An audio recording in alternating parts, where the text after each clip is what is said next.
2 punts and an extra point and a field goal. But that was something that was certainly was nice to see, and there's a big swing of field position. We were talking about that on the air. The blocked kicks, was there something you saw, or was that just good work? I think it was 2 things. That was something. There was something that we saw that we might be able to disrupt their blocking scheme, to disrupt their count. And we basically said, hey, if this guy, if they block this guy has a chance. If they go block it a different way, another guy's got a chance. So it was, it was, and then it was also good execution on the part of our guys, being able to, to get skinny through there and get their hands on the football. So something we never talked about, your coaching staff. How do you feel? I mean, obviously you've been very successful, but we don't ever talk about your assistant coaches. Tell us about them. What do you think of the work they've done? I happen to think that we've got the best coaching staff in the country, any level. The amount of things that these guys have to do, especially at the Division III level, it's not just coaching. It's coaching, recruiting, mentoring, counseling, working with academics. Other duties that are assigned, they're tremendous. And I think that's what you see from the relationships that they have with our players, the relationships, we have with them. It's something that's special. And I think that's why you get a lot of guys that come back for the Shoes game. You get a lot of guys to come back to campus and visit because, that's something that, after they graduate, they don't have that much, they don't have that much contact, but when they are able to come back, it's like they never left. So, Jeff Gibman, our defensive coordinator, has been with me for, quite a number of years, and he's one of the best in business. He is kind of our spark, a big emotion, big voice on the sideline, as you probably have to have with defensive coaches. He's attention to detail. He's a great mentor, great coach, great leader for us, and he is he's transformed our defense into one of the best in the country. Over on the offensive side with Coach Marcella, Nick Marcella, he's been with us for quite some time now as well, and you got to give him a lot of credit with a lot of moving pieces and trying to get a new quarterback into the system. And it looks like, he's done that. And, Jake seems to have settled in a little bit and gotten a little bit more comfortable with what's going on. But, sometimes you have to, change your philosophy a little bit in order to adapt to the players. And I think he's done that, really well. Rob Barbieri, special teams coordinator. Every single week we try to devise something, and you never know when that week is going to happen. And he's been with us for a number of years now, and has done an amazing job with our special teams. And Matt McFarland, who's our defensive line coach, is fortunate to coach one of the best defensive lines in the conference, and he's got a lot of energy.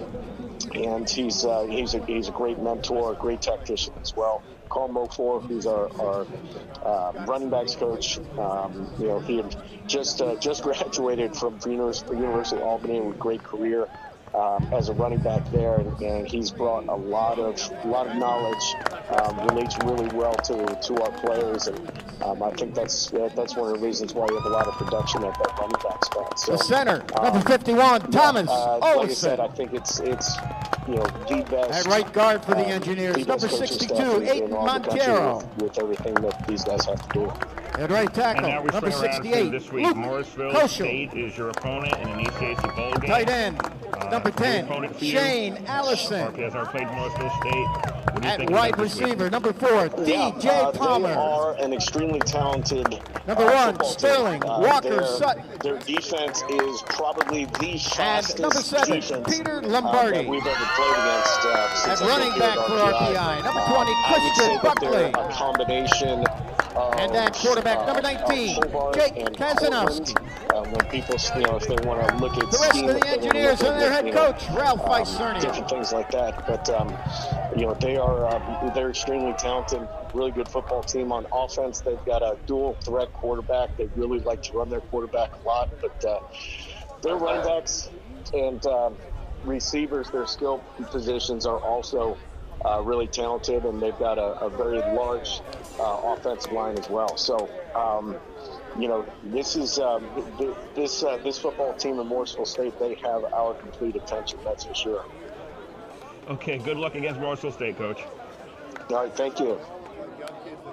And live once more with you here at the East Campus Stadium on the campus of Rensselaer Polytechnic in New York, where we are nearing the start of the Scotty Whitelaw Bowl. For RPI, Josh RPI versus Morrisville, or Morrisville State, you'll see it referred to as both.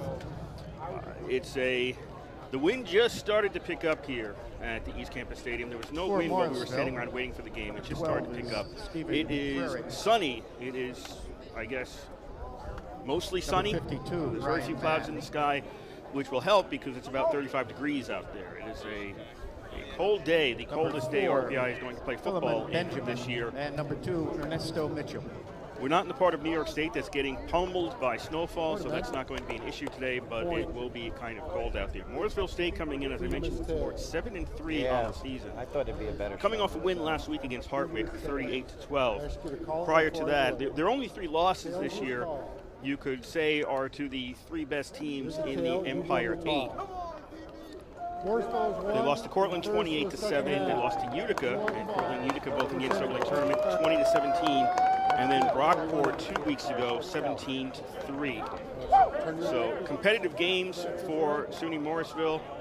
Perhaps you could say maybe the 4th best team in the Empire 8 out of 2 teams that went to the NCAA tournament, and also Brockport in there as well. So it's not a team that you can look at lightly upon. Statistically, they're very similar to RPI. They score about 19 points a game. The Morrisville defense gives up a little under 12, RPI a little over 8. So just from the pure numbers, the teams look like they match up.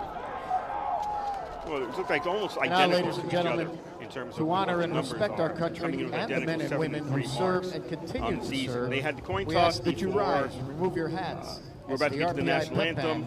Plays the national Won by anthem of the Morrisville. United They States deferred of the America. selections. RPI will get the ball first. Now we'll have the national anthem here at the East Campus Stadium.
That time to remind you, you're listening to 91.5 FM WRPI Troy, bringing you the Scotty Whitelaw Bowl from the East Campus Stadium in Troy, New York. RPI versus Morrisville. Before we get started with the first quarter, we would like to thank the Rensselaer Union. They provide the funding for WRPI and all the club-related activity of the Institute, and that includes WRPI's coverage of engineering football, hockey, and baseball. Also, WRPI is on the World Wide Web. Point your browser to WRPI.org. Pick up our broadcast 24 hours a day, 7 days a week. As long as we're sending something out over the ether of the air, we'll provide it for you on that feed. Once again, that is WRPI.org.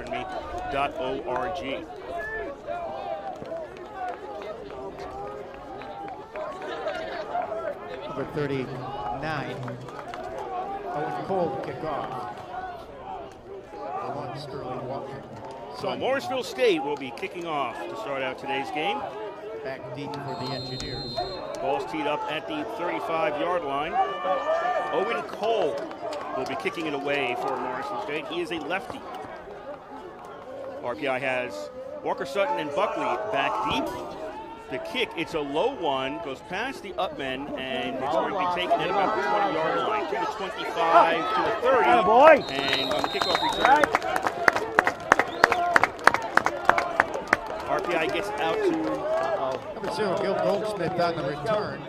about the, let's call it the 31, and that was actually Goldsmith 31-yard on the line. return. RPI takes over first and 10. 0, Goldsmith ran it back for the Engineers. RPI takes over first and 10 at their own 31, just underway here in the first quarter. No score, RPI versus Morrisville. Engineers will start out with 2 wideouts on the left. Allison, the tight end, he's in the slot on the right. Tight end on the right side as well for RPI. First and 10. Kasanowski turns around, hands off to his running back. He's going to go over to the sidelines, and Buckley out there for the Engineers. Out at the running back position. Will get across the 50, and he's to the Morrisville 49-yard line before he's run out of bounds. And that's a first down for RPI. No, it's the RPI 49, and that's a first down for the Engineers. Now make it first and 10. They're moving all over the place here. So he ran out on the near side. The markers are on the far side, so they actually moved back 5 yards from where they originally started. So the 46 is where they'll rule that Buckley ran out of bounds. First and 10, Engineers at their own 46. Just underway. Kasanowski turns around, hands off to Buckley again. Buckley finds a little bit of room on the right-hand side, and he's going to get tripped up after he gains about 3 yards. Anai break. Anai break on the tackle for Morrisville State. RPI playing in their all-black uniforms, black helmets, black shirts, black pants. Most of the players, well, a lot of the players have black shoes as well with white numbers. Morrisville State, white shirts, green pants, green helmets. As RPI is going left to right, Morrisville right to left across your radio dial. Second down and 7 for the Engineers. Play action, Kasanowski looking downfield, can't find anything, now throws, he's got a man open at 35, down to the 30, and RPI's got another first down inside the 30-yard line. Allison, the tight end, on the reception. First reception of the day for RPI. Engineers will be at the 28 of Morrisville. Tackled by number 5, break. No score, first and 10, RPI to Morrisville 28, and this will be the first play that doesn't gain RPI yards. Let's not go to the As well RPI switching up men in the backfield. That's Damon Ming now in at running back for the Engineers. He gets stopped, probably lost half a yard on this. RPI was just short of the 28-yard line, and now RPI is back to the 29-ish. So the first time the Morrisville defense has been able to get the Engineers stopped on a play. Ming on the carry. 12:55 to go, first quarter, no score. Wow, they just want. 3 receivers to the left. Now Lombardi is going to shift over to the right. Allison's over there as well in the tight end slot. Ming, the running back. Kasanowski on a designed run. He's going to go to the right side, but he's not going to find a whole heck of a lot of room. And Phil Benjamin on defense came up to make the tackle. 69, David Kelly, and number 4. Kasanowski picks up about 2, and RPI went from the 29 to the 27. Gain of 2, third down and 9.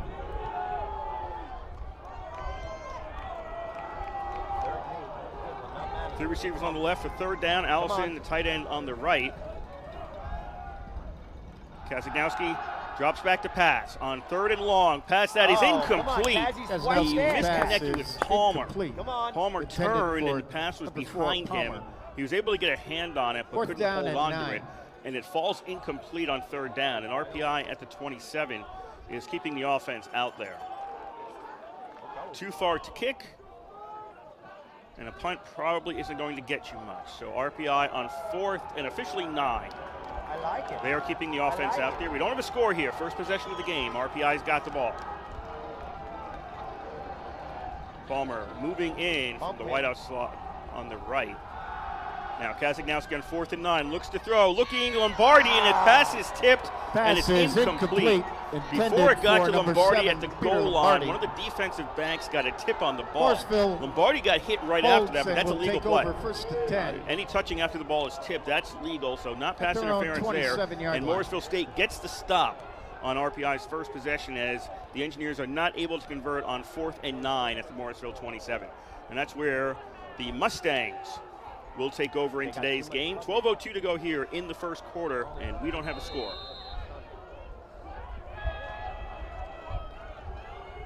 Here we go, boys.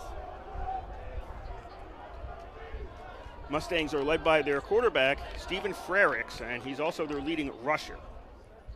So RPI is expecting him to carry the ball a lot in today's game. He won't on this first down play, as they are going to go to the ground and get out to about the 31-yard line.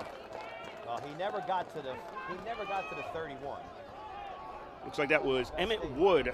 Yep, that was Wood on the carry for the Mustangs on first down. So he goes right and he gets up to the 31-yard line. Gain of 4 on the play, 2nd down and 6.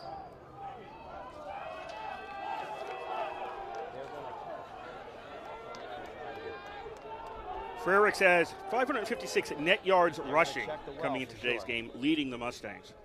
2 receivers to the left, 1 to the right. They're going to go to Wood again on 2nd down, and he's going to go to the right side as well, pick up 2 more yards, and he's out to the 33-yard line. Wood on the carry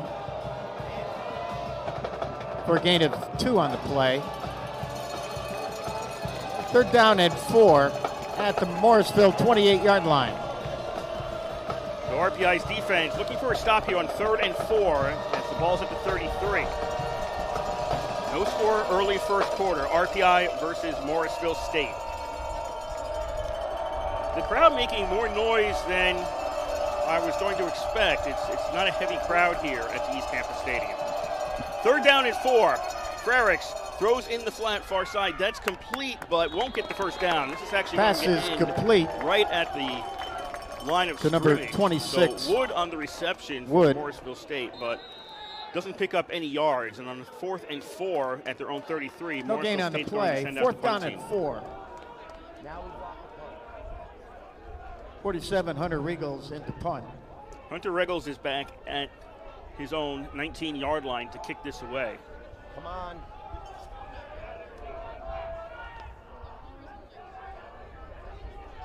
He gets the snap, boots the ball. He's got some wind with him.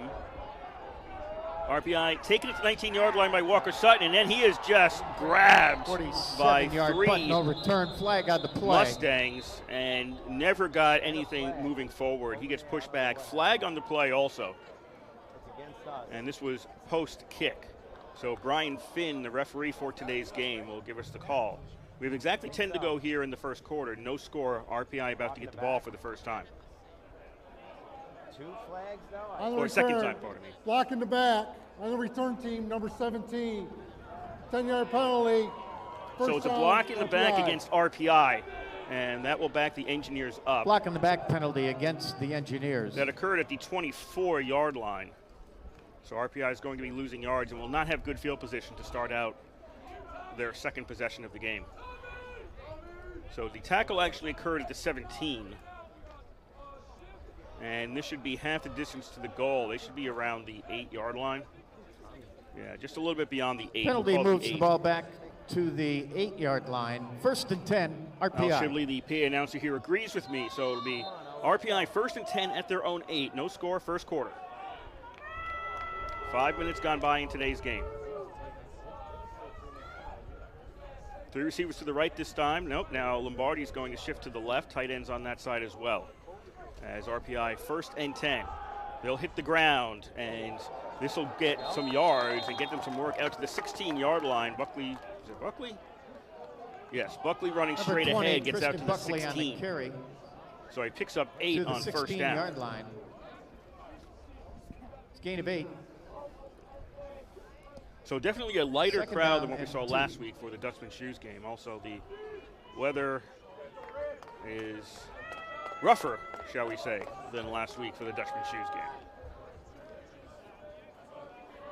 Morrisville State with a good contingent on the far side, representing their school. 2nd down, Buckley gets the carry again, and he's going to get out to the 19-yard line, close to the 18, 19 around there. Is that enough for a first down? It is. The chains will move, and RPI's got a first down. 9:10 to go here in the first quarter. RPI and Gain is to Morrisville, the 19. no score. It's a first down, 1st and 10, RPI. Hold those blocks. Come on now. RPI will bunch the receivers on the left side. Handoff goes to Buckley, escapes 3 tackles. Buckley still on his feet, and Buckley he manages to get out to the 21. Quite a bit of evasion to get about 2 yards on that play. Jay Kazagnowski is the quarterback for RPI. Dylan Burnett listed as the starter, but Christian Buckley has been out there for the running back position. DJ Palmer, Sterling Walker-Sutton, and Peter Lombardi are the wide receivers. The tight end is Shane Allison. Danny Beckenhuis, Rick Demboski, Thomas O'Lawson, Aiden Montero, and Luke Koschel are the line up front for the RPI offense. 2nd and 8 on the 21 for RPI. Lombardi shifts into the backfield. Kazagnowski looks to throw. Lombardi open in the flat, and he gets overthrown. Pass is incomplete. Kazagnowski couldn't find anything downfield. Lombardi had moved to the left, and he was just hanging at the 20-yard line, and nobody was near him for that entire play. But then Kazagnowski overthrew him. And it goes incomplete on 2nd and 8. Makes 3rd and 8 at the 21 for RPI. RPI quickly to the line, but then, per usual, they'll back off on it.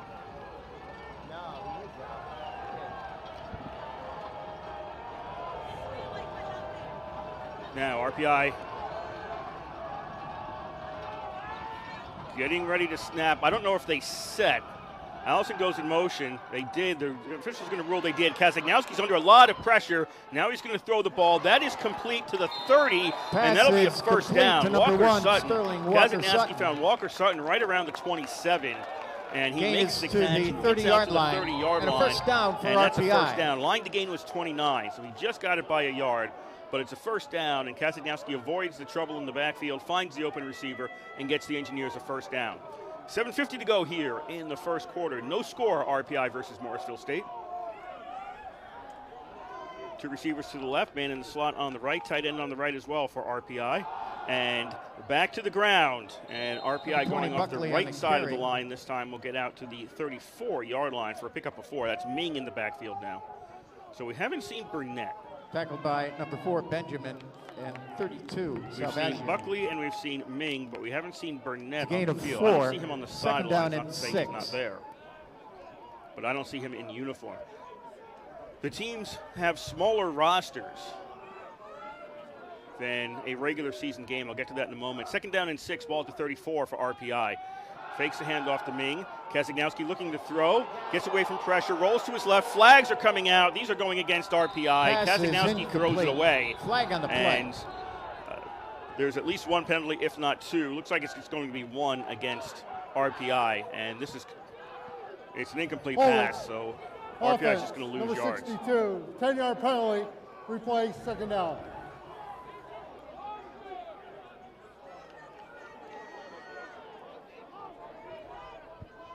So the umpire is marking off the distance, holding against RPI. Losing 10 yards back to the 24.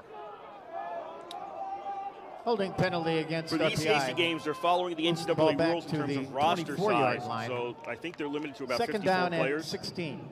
And it was a noticeably smaller number of people for RPI warming up. They have a lot of people in sweatsuits on the sidelines that normally would have been warming up before the game. We took notice of that in the press box. And so some people may not be dressed for this game. RPI is going to run the Wildcat, and this is going left for the Engineers. And it's not going to get them a whole heck of a lot of yards. That is Schuster out there running the Wildcat. 14, Daniel Schuster on the carry. No gain on the play. So he gets stopped at the 25. That's a pick of about 1. As Schuster is staying out there on what is now 3rd and 15 for RPI. So the Engineers had 1st and 10 at the 30, but the penalty knocked them back on 2nd down after picking up 4 on 1st down, and now it's a 3rd and 15 at the 25-yard line. Again, Schuster in at the QB position. 4 wideouts for him. 1 slot man on the right. He backs up, designed run once again, tries to feed his way through, fumbled the ball. Ball's loose. It looks like it's recovered by Morrisville State to 34. It is. So Schuster fumbles the ball. He did this a few weeks ago Fumble as well. recovered by number He 20. coughed it up on RPI side of the Jarvis. field here at the East Campus Stadium, but he coughs it up here at the 34-yard line. Morrisville will and take Morrisville over first State 10 will at have the the RPI ball 34 on RPI yard side line. of the field. 6:07 to go in this first quarter. No score, RPI versus Morrisville State.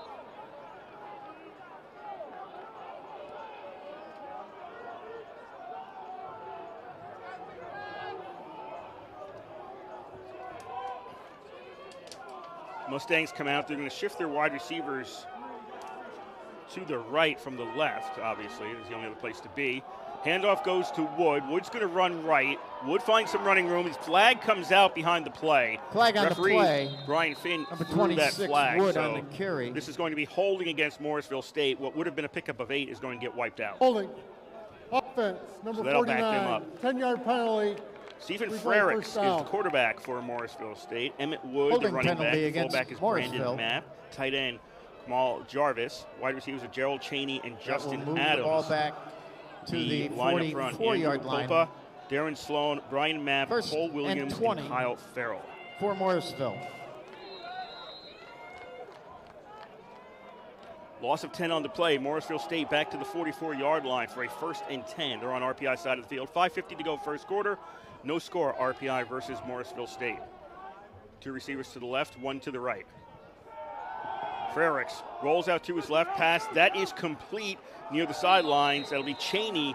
Pass is Drags complete. a player with him, The and number Cheney 7, is out Gerald at the 32. Cheney. So they get the penalty yards back plus 2 more. It'll set up 2nd and 8 for Morrisville Gain is State. to the 32-yard line. 2nd down and 8. RPI's defense, Amachi Conquo, Brian McNeil, and Josh Cohen are up front. In the middle, CJ Shoemaker, Cole McGrath, Joe Deptula, and Connor Noyes. The cornerbacks are CJ Lyons and Carlos Davis, and the safeties are Spencer Brockdorf and Jimmy Leblow. 2nd down and 8 at the 32 for Morrisville State. Frericks is going to keep it himself. He goes left, and he falls Number 12, down Stephen after Frericks getting on the carry. slammed in a pile. Brian McNeil was the first one to hit him for Gain is to the the RPI 29-yard defense, and had line. a couple of teammates come in after that. 3rd down and So 5. Frericks picks up a couple. It'll be down to now, it's 3rd and 5 at the 29-yard line. Crowd here at the East Campus Stadium getting behind the RPI defense.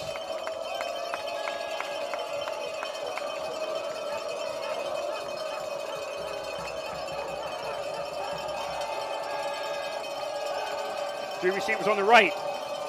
Tight end on the left. Also a slot man on the left for the Mustangs. Frericks. He'll pass in the flat. That is complete. This will be a 1st down. Well-designed play there. As Connor Marriott got the ball in the flat and had Passes plenty of running number 80. room on the right side. And he Marriott. gets down to the 19-yard line, and that's a Morrisville State 1st Gain down. is to the RPI 19-yard line. 1st and 10, Morrisville. Tackled by number 23, Jimmy Leblow. So the crowd calming down a little bit now as Morrisville State has a 1st and 10 at the 19-yard line. 3:55 to go first quarter. No score in the Scotty Whitelaw Bowl in Troy. They're on the far hash, and all the receivers are to the right of everybody. And 1st down goes to Wood. Wood finds some running room going to the right. Wood Finds on a the hole. carry.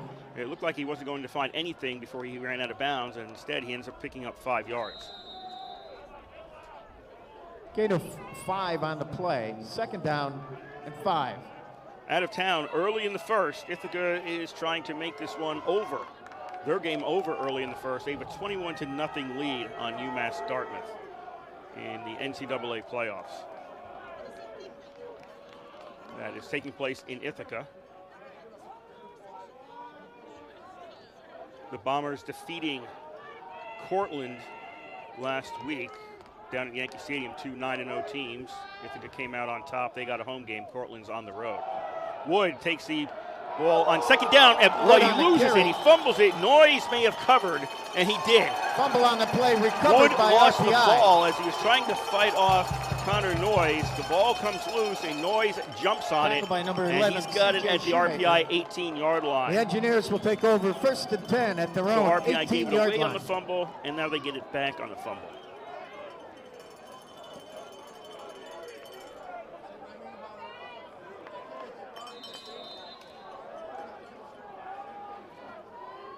.301 to go, first quarter. No score, RPI versus Morrisville State.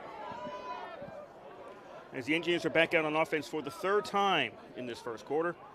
And they're going to go on the ground. Buckley's trying to go left, and Buckley gets, flag comes out. Flag on the play. Right as Buckley's Buckley getting on the tackled carry at for about the the Engineers. 22-23-yard line.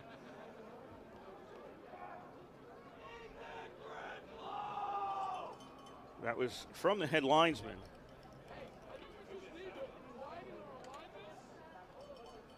So the officials are talking it over right now. Quite a number of penalties for the first quarter of this game. Aiding the runner on the offense. 5-yard penalty from the spot of the foul. Replay first down.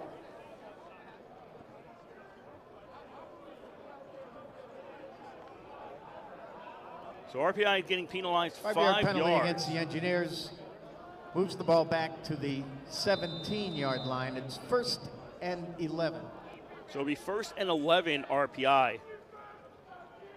Back at the 17. 5 yards from the spot of the foul. And RPI gets it down back.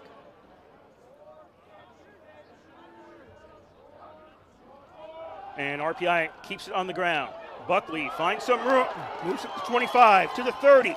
Flag and on a the flag play. comes out as Buckley gets caught. Buckley on the carry. Omar Jarvis, I think, had the tackle on that, and a flag came out along the sidelines.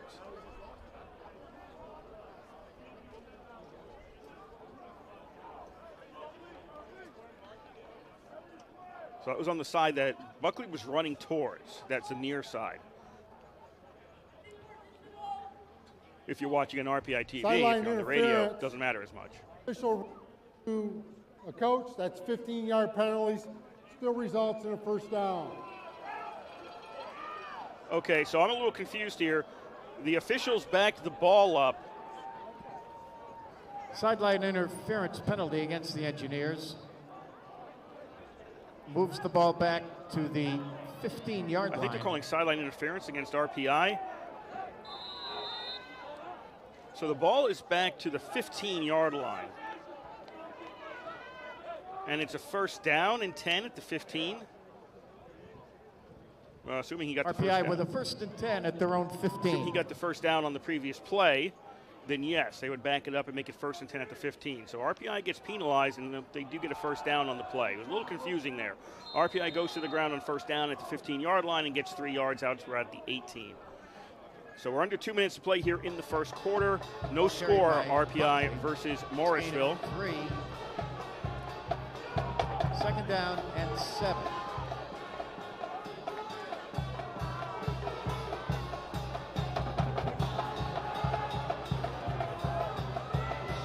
Second down and 7 at the 18-yard line. Kasanowski wants to throw.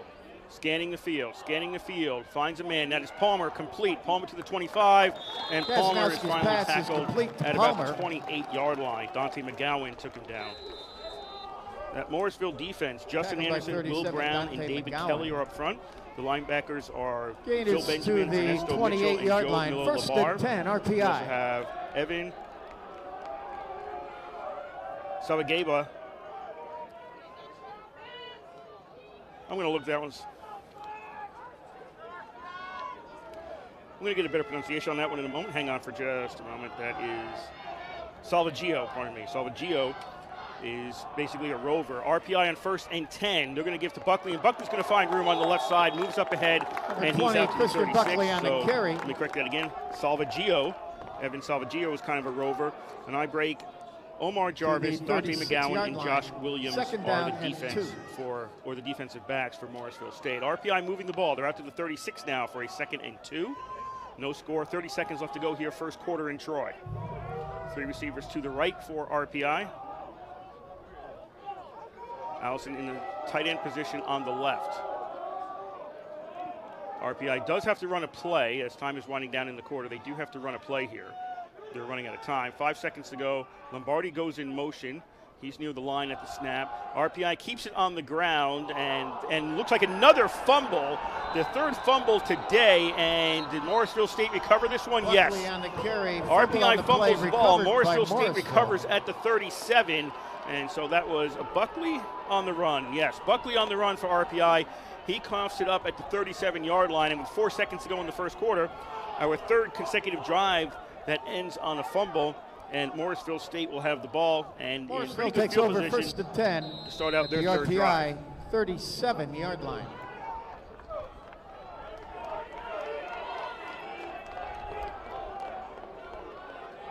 This is the second time Morrisville has gotten a fumble on RPI side of the field. They were not able to convert the first time because they fumbled the ball away. Two receivers on the left for Morrisville State as they have a first and 10 at the RPI 37. Wood takes the carry. He's going to go right, turns the corner, and finally pushed down inside the 35, right around the 33. And that will be the end of quarter number one here in Troy. That's the end of the first quarter. After one quarter, With it the is score, RPI 0 and Morrisville Morrisville State 0. nothing.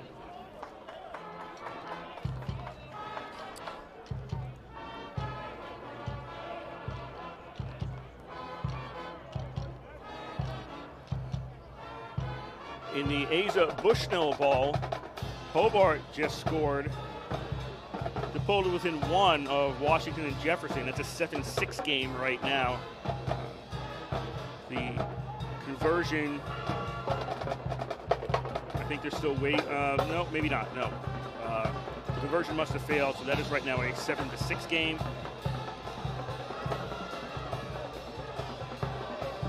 And Ithaca still has a 21-0 lead on UMass Dartmouth. For RPI, this is their 14th appearance in an ECAC bowl game. That is the most by any team.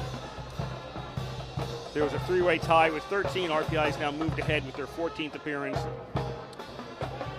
They have 10 wins. They're 10-3 in bowl games.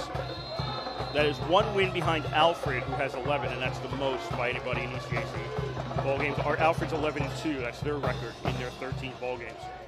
So RPI looking to tie the most wins in ECAC bowls with a victory today. Teams have switched sides. No score, back in action for the second quarter, and Morrisville State has a Frericks pass completion to Adams at about the RPI 29, and that gains about 4 yards. Gain is to the RPI 29-yard line. Third and 2 at the 29-yard line for Morrisville State. 2. Morrisville State coming in 1-2 in ECAC bowl games. Won their first against Utica in 2014, but then lost to Grove City and Westminster in 2018 and 2019. Third down and 2. Heavy on the left for Morrisville State. Single wideouts each side. They're going to go to the ground, and Wood has got the first down. He makes it to the 26-yard line, and Wood has got a first down for Morrisville State. Conquo. So I think this game is shaping up the way people expected it to be. Gain is to the no scoring in that first quarter. First and 10, you have a Morrisville State defense that only gives up 11.8 points per game, and RPI defense only gives up 8.2 per game, and both teams score around 19 points per game. Those are all averages, and that's what you're seeing right now. A defensive struggle here at the East Campus Stadium, along with 3 fumbles so far today. It has not been exquisitely played through the first quarter and change. We have 13:38 to go in the first half. First and 10, Morrisville State on the RPI 26, no score. Frericks looking to throw. He's under pressure, and now he's just going to toss the ball away. Pass is incomplete. As he could feel, second down, he could feel Amachi Conquo coming behind him. A reminder, fans, Ben & Jerry's is located in the Student Union. Stop by, grab your favorite flavor from cow to cone. Enjoy your scoop today. Ben & Jerry's, proud to support RPI football.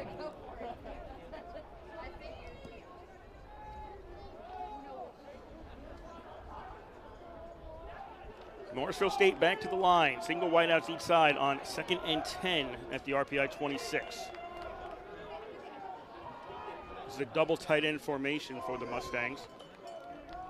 And Frericks is going to keep it himself. He's going to go left, and he's going to lose yards as Frericks he ran into carry. Connor Noyes. And that did not go well for Frericks. For a loss by 54. Noyes pushed him back a lot. Forward progress is actually a loss of 2 yards.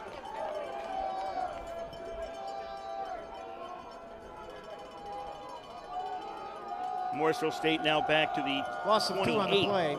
for Second a 3rd and 12. Noyes just came through the line. I don't know if anybody touched him at all. And Frericks is not going to win that battle. 3rd down and 12 for Morrisville State.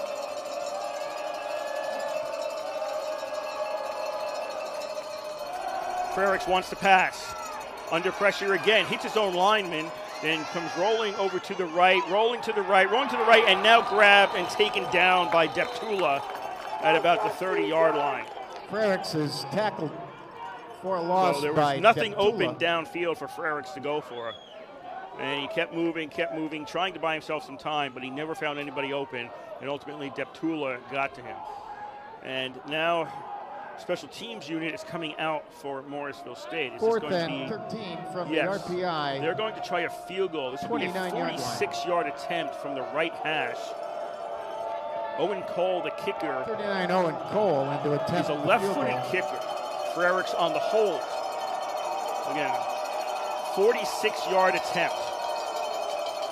Snap, spots down, the kick is up, and the kick is, if it's good, it is good. It is just barely over the crossbar.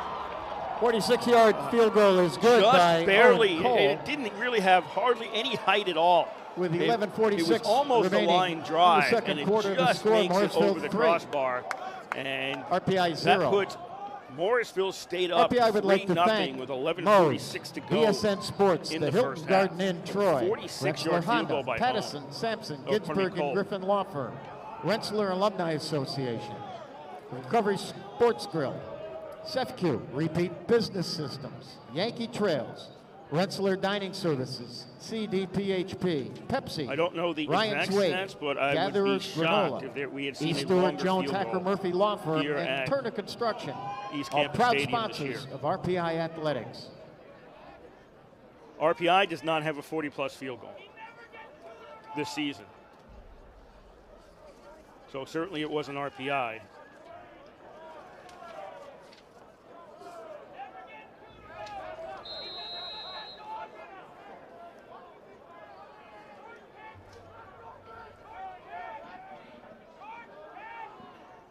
Cole's going to boot it away as RPI will take the kickoff at the 10-yard line to the 15, 20, 25, 30, 35, 40. And that's all.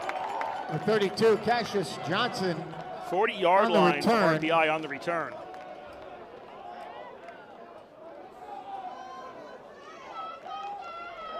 .30-yard kickoff return. RPI 1st and 10 at their own 40-yard line. RPI will start at their own 40-yard line.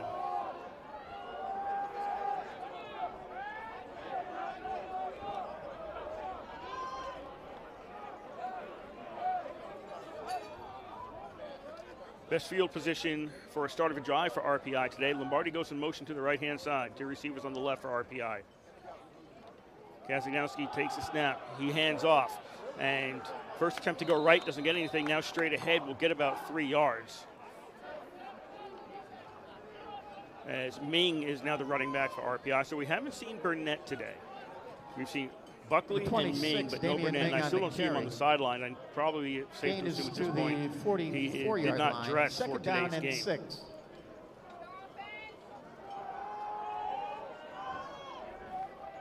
So the ball's at the 44 for RPI on a 2nd and 6.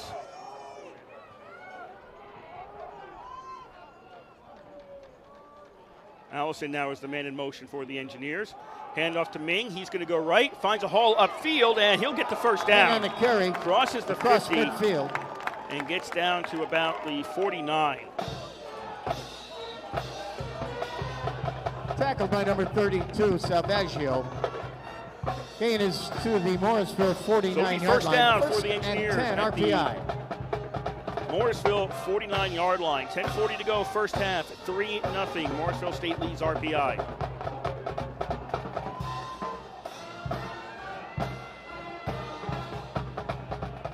Two receivers to the left, one to the right. Allison in motion. Ming in the backfield. Kasanowski fakes the handoff to Ming, throws, and that is almost picked off. It was in the hands of Josh Williams around the 35-yard line. It was a little bit high for him. It was in his hands, and he just couldn't hold on to it. Second down and 10. And that was a not well thrown. That was not a good decision to throw that ball. There were a lot of people over there, and Williams keyed on that right away. He was the first and only person with a real good shot at that. RPI can wipe their brow that that ball was not intercepted.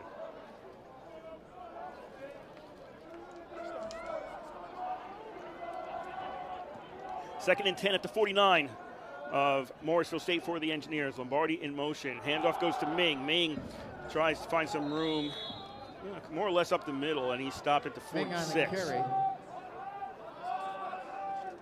to the 46-yard line. Third down and 7.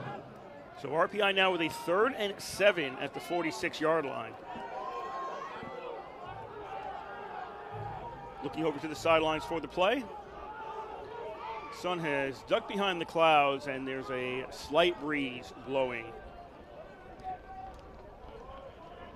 in RPI's favor. As RPI is going right to left. It's generally north, and Morrisville State's going left to right across your dial. That is a southerly direction. Kazagnowski on 3rd down, looking to throw. He's getting pushed over to the sidelines. We have an incomplete pass. The pass was caught by Ninchi, but he already had a foot out of bounds. That's incomplete, and then we've got a flag back at the line of scrimmage. So Ninchi did catch it. Number 73, that penalty's declined, 4th down. So holding against RPI is declined. Pass is incomplete. Penalty against Morrisville the State Engineers declines the penalty to make it 4th down. From the Morrisville 46-yard line. If Ninchi didn't step out prior to the pass arriving on the sidelines, he certainly was out when he caught it. One of his knees was on the wrong side of the line, so it was clearly an incomplete pass. RPI keeps the offense out there, 4th and 7 at the 46. Nope, that's going to be a punt now. Kazagnowski's going to boot the ball, but he had a little bit too much on it, and it goes into the end zone, and that'll be a touchback. So nobody was back deep for Morrisville State. You wouldn't expect that. RPI boots the ball. Line of scrimmage was the 46, so they gained 26 yards on the quick kick, if you want to call it that. First punt of the day, and it was by RPI's quarterback. 9:25 to go, second quarter. 3-0 Morrisville State leads here in Troy.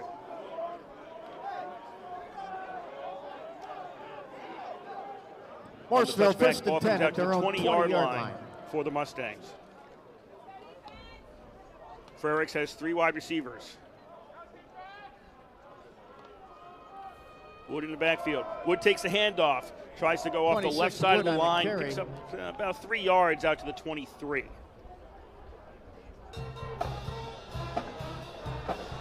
Tackled by 97 Josh Cohen and 54 Connor Noyes. It's a gain of 3. Second down and 7. Through the first quarter, that's the latest we have for the live stats. Morrisville State only had 16 rushing yards. They did score their field goal. That was early in the second quarter, so that doesn't have all the values from the drive. And adding those in, it's still looking like 16. Morrisville State, they're going to hand off to Marriott coming from the wide receiver position. He's going to get caught in the backfield, and this play is not going to work as intended. McGrath was able to get Marriott into the backfield and catch him for a tackle. It's a tackle for loss of 2 or 3 yards. They'll be back around the 20-yard line. Tackled for a loss by number 5, Cole McGrath. Third down and 9. So Morrisville, they only moved from the 37 to the 29 because they got the ball on the fumble to get that field goal. So they're only 8 yards on that play. So that rushing yards number is almost current at 16 coming into this series of downs. Crowd cheering on the RPI defense. 3rd and 9, Morrisville at their own 21. Frericks will throw, and he's got a man, and that's complete to the 40-yard line.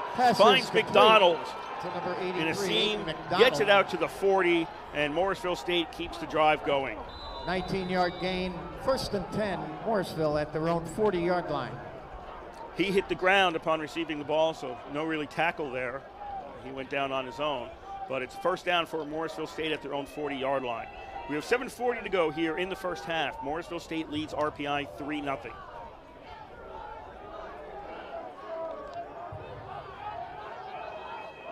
Again, Morrisville State's going to go right heavy, and they're near the right hash mark. So 2 receivers, tight end, and a slot man on the right-hand side. Wood at the running back position gets the handoff, and he kind of goes up Wood the middle. Wood on the carry. And he's going to get stopped at the 44. So that's Emmett Wood, their number 3 rusher for Morrisville State coming into this game. He had 296 yards over 8 games played. Best average, 4.9 out of the top 3 rushers for Morrisville State. Single receivers each side, double tight end formation for Morrisville State on 2nd and 6 at the 44. 3-0 they lead. Frericks hands off to Wood. He goes left. Can he find some room?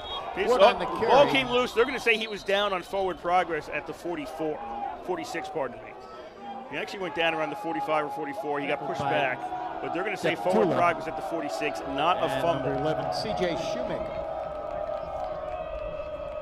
3rd down and 4 from the Morrisville 46-yard line.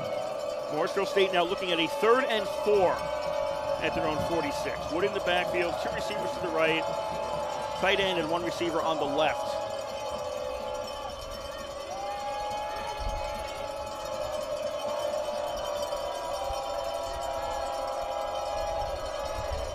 Frericks out of the shotgun, looking to throw.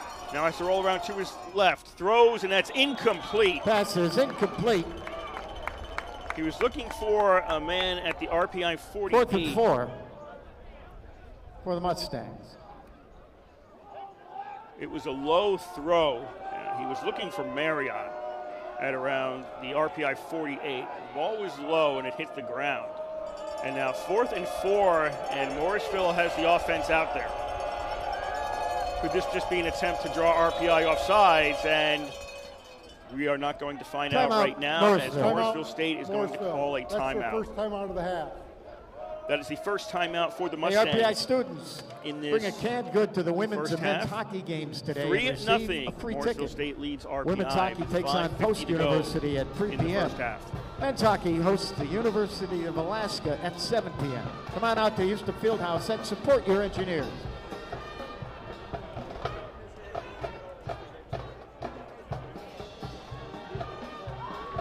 Out of town, things are not looking good for Hobart right now. In the second quarter, they are trailing Washington and Jefferson 21-6.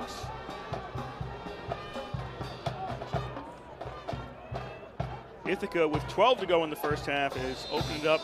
It's now a 28-0 lead over UMass Dartmouth in the NCAA tournament. 4th down, and the punt team comes out for Morrisville State. This will get booted away. Hunter Regals will kick it. Fair catch is signaled. That's Lombardi back there now on the punt return. Peter Lombardi, captain for this RPI football team, was injured earlier in the year. RPI takes over 1st and 10 at their own 24-yard line. He didn't see complete duty. He saw limited duty in the Ithaca game, and he was the punt returner starting out the season. Of course, after his injury, not any longer, but now he's back there returning punts in what is his final game as a collegiate player. He is a senior, assuming there's no extra year because of COVID. I don't know everybody's academic status here at RPI. 5:45 to go. And we've got a whistle as RPI is going to get called for illegal motion. So if they had just taken over, they would have the ball at the 24-yard line. Offense, number 9, 5-yard penalty. Ninchi is going to get called on the illegal procedure.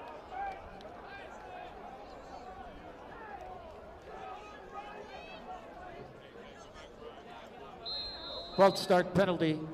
Moves the ball back to the 19-yard line. So RPI is back at the 19-yard line for now a 1st and 15. 3-0, Engineers trail. Time winding down on the first half here in Troy. Kazagnowski gets the snap, turns the ball, hands it off. Buckley on the Buckley carry. has it, and he's immediately put down by Justin Anderson. By 99, Justin Anderson. Anderson was in the backfield as quickly as could be. Second down and never 16. had an opportunity to head downfield.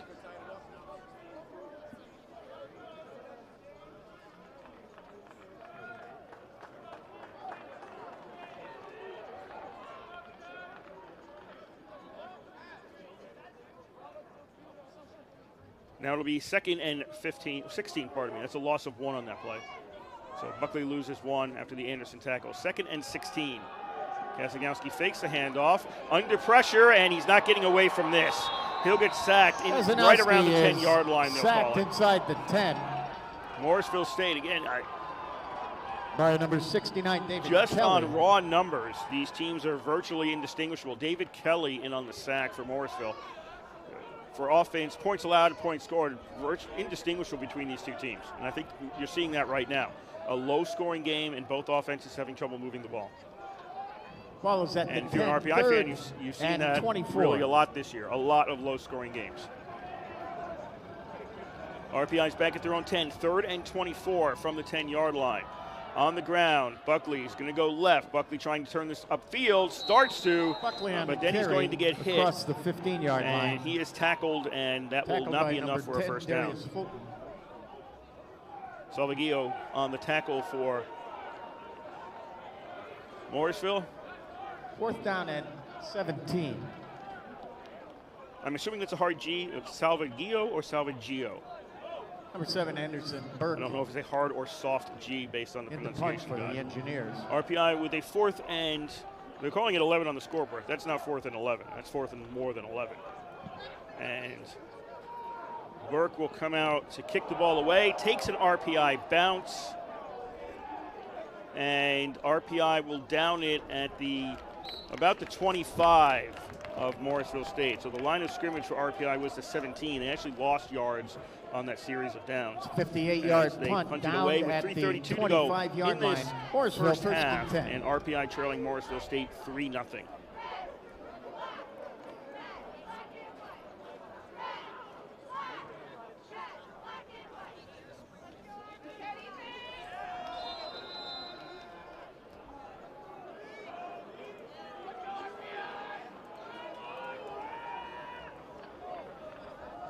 Morrisville State 1st and 10 at their own 25.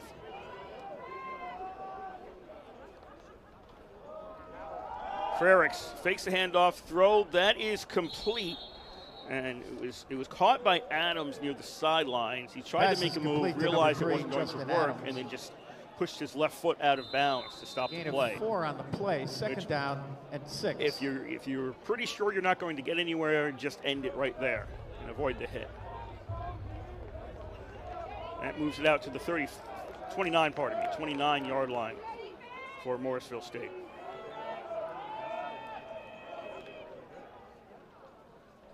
Mustangs look to the sideline. Single receivers each side. Tight end on the right along with the slot man. Wood in the backfield. Frericks fakes the handoff to Wood, wants to throw. Puts it up in the air. Does he have a man? He did, but he went off Cheney's chest. And now there's a discussion along the sidelines. Cheney didn't catch it. So I'm not sure what the officials came over and discussed something. I'm not sure what that was. 29-yard line.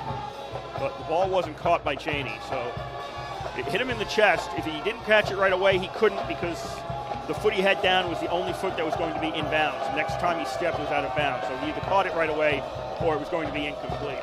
3rd down and 6 at the 29 for the Mustangs. 2 receivers each side. Frericks to throw. He's got a man in the flat, wide open. That's Wood, complete, and Wood's going to get pushed out around the 42. Tula came up and got him, but nobody got Wood coming out of the backfield. Gain is to the and that allowed him to be open in the flat, line, goes along the sidelines, and easily picked up the first down. 2:40 to go here in the first half. Morrisville State 3, RPI nothing. Mustangs have it 1st and 10 at their own 42-yard line.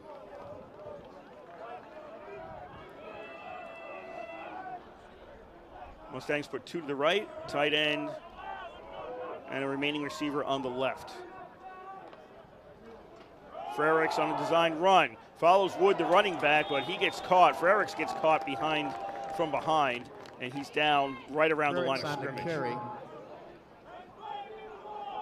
Coming up on 2 minutes to play in the half. Mustangs have 2 timeouts remaining. They will also get the ball to start out the second half. They won the coin toss, deferred their selection to the second half. 2nd down and 10.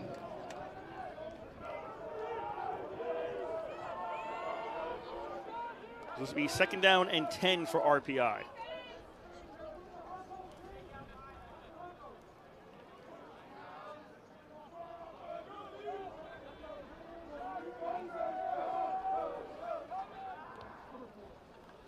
Frericks fakes the handoff to Wood.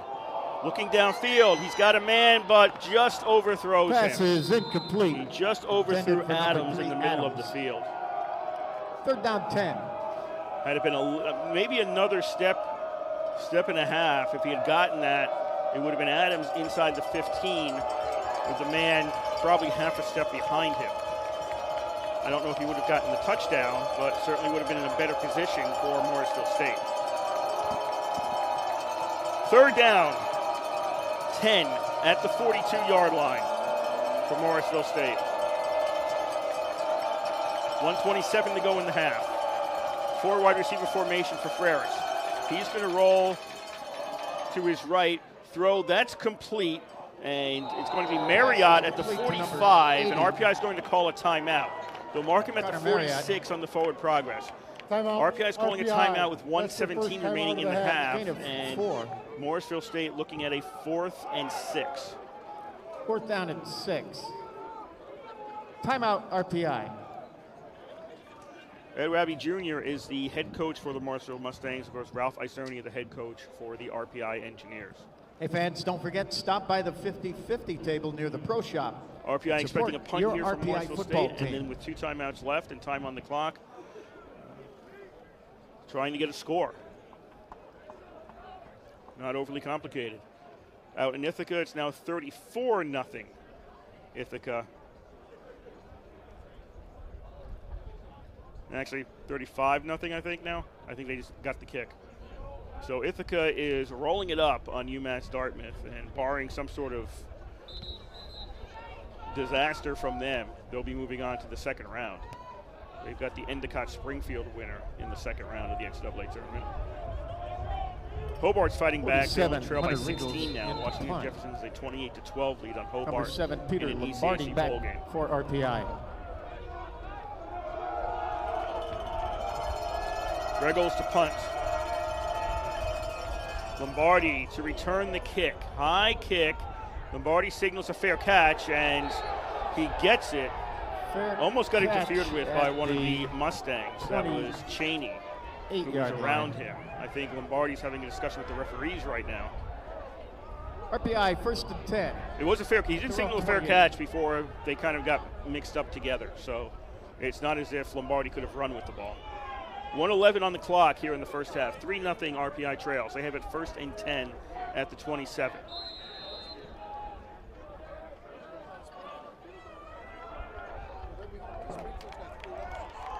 Four wide receiver formation. RPI trying to march downfield quickly. Pass complete to Lombardi. 30, 35, 40. He's got a first down. And he gets out to the 41. Clock stops while they move the chains. 1:05 to go in the half. Gain is to the 41-yard line. First Clock and 10, restarts. RPI. RPI gets set. 1st and 10. Kasanowski pump fakes to the left, throws downfield. Ninchi has it just knocked away. Pass is incomplete. Just before Ninchi was going to get a Ninchi. hand on that one. Number McGowan, 9. Dante McGowan came in, got a piece of it, and 2nd down interrupted and that. 10. What would have been a reception, maybe a touchdown. He may have been able to go downfield for a touchdown on that one. McGowan got in the way, and it's incomplete on 1st down.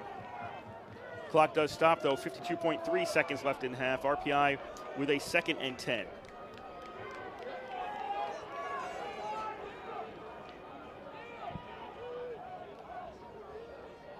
Two receivers each side. Buckley in the backfield for RPI. Now RPI will send a man in motion to the left side. Pass over the middle. That's complete to Lombardi. Gets tripped up. Not before he gets the first down, though. That was McGowan who got a hand on Lombardi as he was doing a slam pattern over the middle. Morrisville. Lombardi, though, gets down to the 46-yard line. Clock starts. 10, 45 RPI. seconds left in the half. RPI 1st and 10 at the 46 of Morrisville State. Time's going off the clock right now if RPI wants to do something. 2 receivers to the left, 1 to the right. 1st and 10 at the 46. 3-0 RPI trails. Pass complete to Ninchi at the 34. Ninchi will get tackled. He's got a flag behind the play. Flag on the play. That came in late when Ninchi got tackled. Personal foul, roughing the passer. Around the 33. 15 yards from the end of the run. So I think that's a roughing the passer call against Morrisville State. We have 28.4 seconds left in the half. RPI with the play got a first down inside the 35. Now they're going to be inside the 20. Morrisville moves the ball to the Morrisville 18-yard line. So the ball will go down 10 RPI. to the 18-yard line. 1st and 10 RPI is there in the red zone. 3-0 they trail, 28.4 seconds left first half. Kazagnowski scanning the field on first down. Doesn't see anything, Pass complete, and Palmer's going to step out of bounds to 14. Palmer. That stops the clock with 22.3 seconds Gain left. 4 on the play, 2nd down and 6. RPI still with those 2 timeouts, so they can run plays, and if they get into trouble and they want to kick the field goal, they've got time to stop the clock and get the field goal unit out there. 2 receivers to the left, 1 to the right. Ball's at the 14-yard line for a 2nd and 6 for the Engineers. RPI looks over to the sideline. 20 seconds left on the play clock.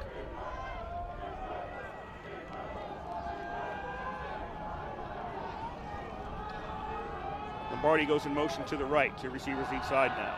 Kazagnowski throws. That's Lombardi. He's got it, and he's pushed out of bounds complete to Lombardi, at the 12. Tackled by number 1.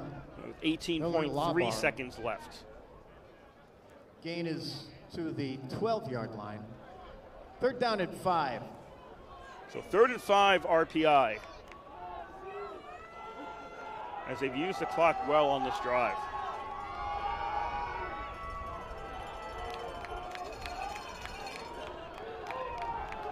RPI thinking end zone. If they don't get a first down or a touchdown here, you have to wonder if they'll kick on 4th down. Kazagnowski out of the shotgun. 4 wide receiver formation, throwing end zone and overthrows everybody. In the end zone. Ninchi was the closest person to the ball, but it was well over his head. 3rd down and it's now 4th and 4 at the 12, and RPI is going to send out the kicking team.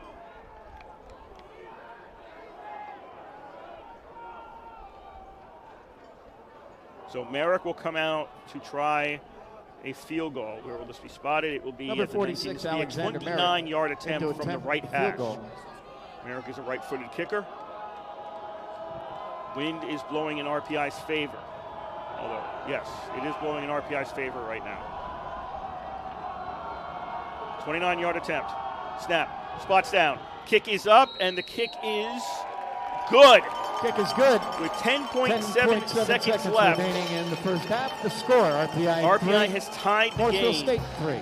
on a 29-yard field goal by Merrick.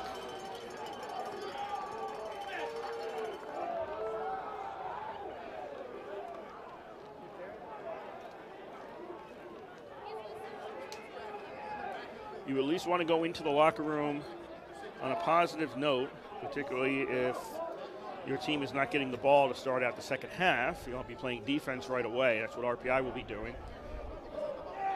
And RPI looks like they've done that, getting a field goal with a little under 11 seconds left to go in the half.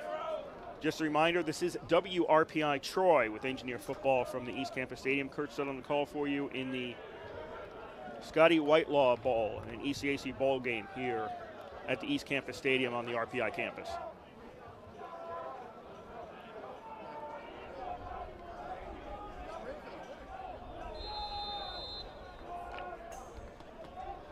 Merrick will kick off.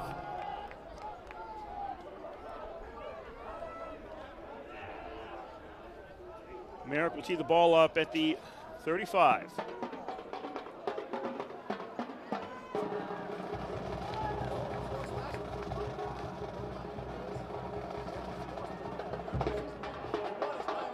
And this will go past all the up men as everybody tried to grab this ground ball running along the ground and finally tackled at about the 34-yard line with 5.5 seconds left. Ball is returned to the 28-yard line. I think McBurney was on the return Morrisville. on that. He's not listed as a kickoff return, but I thought that was 27 McBurney. So at the 28, Morrisville has the ball. Looks like they're going to go into the victory formation. RPI can't get it back. They don't have enough timeouts. So Frericks will take a knee. Clock will expire. The end of the first half and with one the half score. is RPI 3, completed here in Morrisville Troy. State 3. And it's Morrisville State 3 and RPI 3.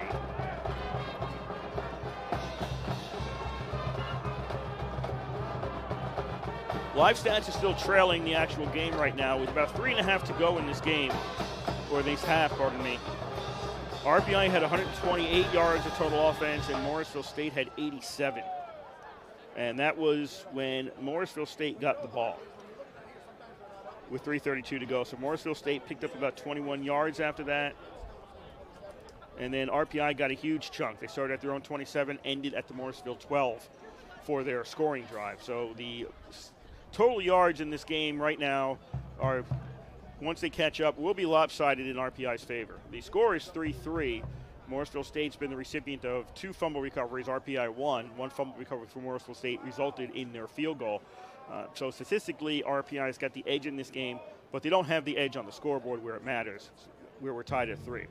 So time for us to take a break here from the East Campus Stadium, run you down what happened last week in the Liberty League, and tell you what's going on in the NCAA tournament this week.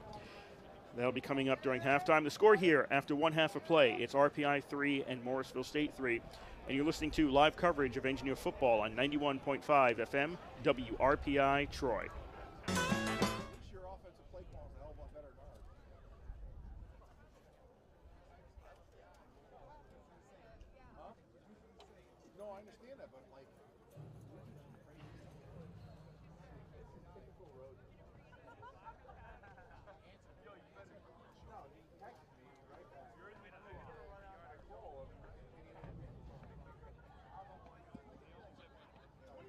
Please welcome the RPI Pep Band and join them in singing the alma mater.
Yeah, against you guys.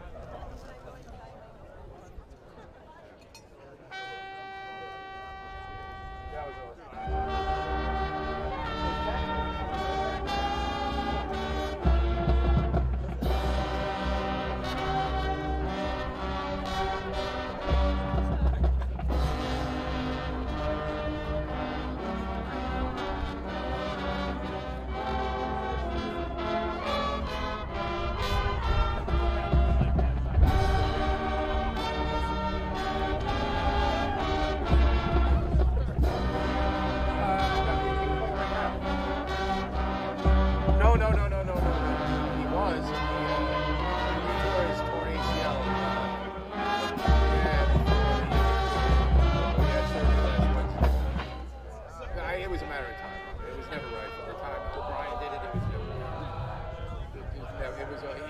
From the day he had it done, it was never right.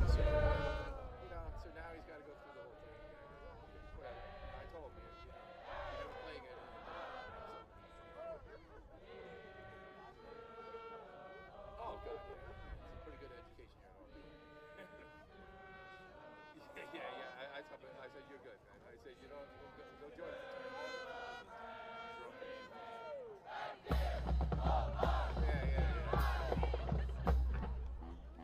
Yeah, exactly. All right, man. I love you, brother. Bye-bye.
NCAA Division III first round games this afternoon.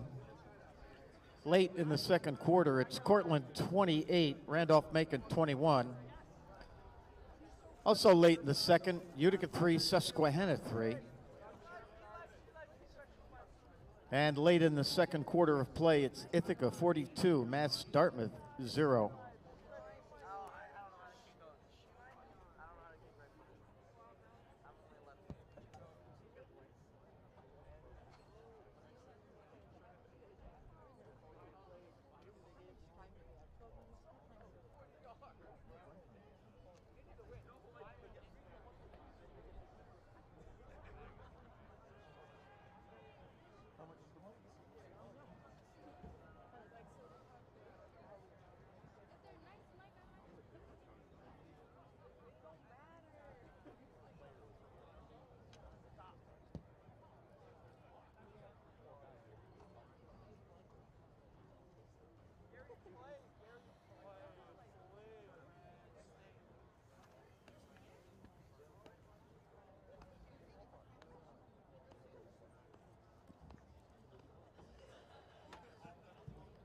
A reminder, women's hockey takes on Post University later this afternoon.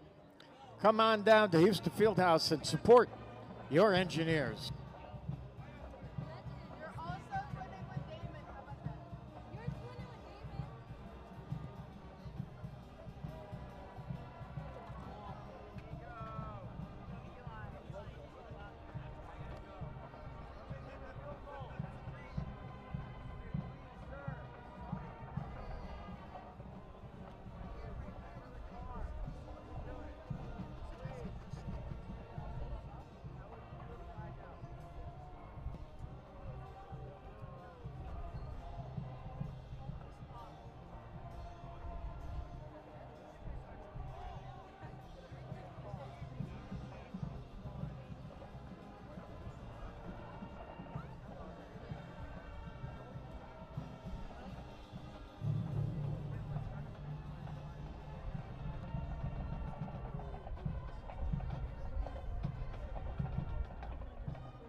You want to spend 38? That's a lot of money. We'll see.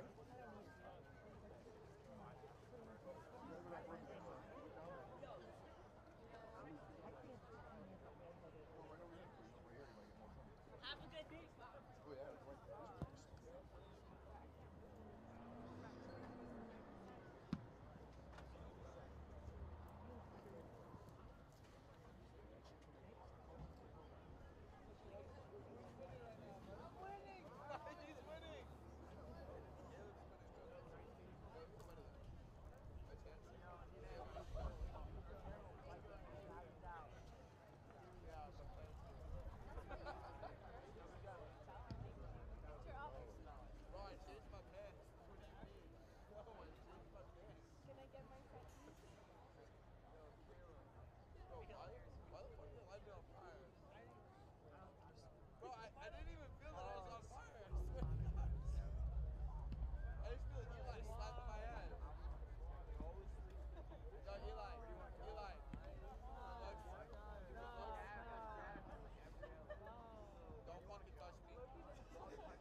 Number 7, Alexander, or correction, 46, Alexander Merrick will kick off for the Engineers.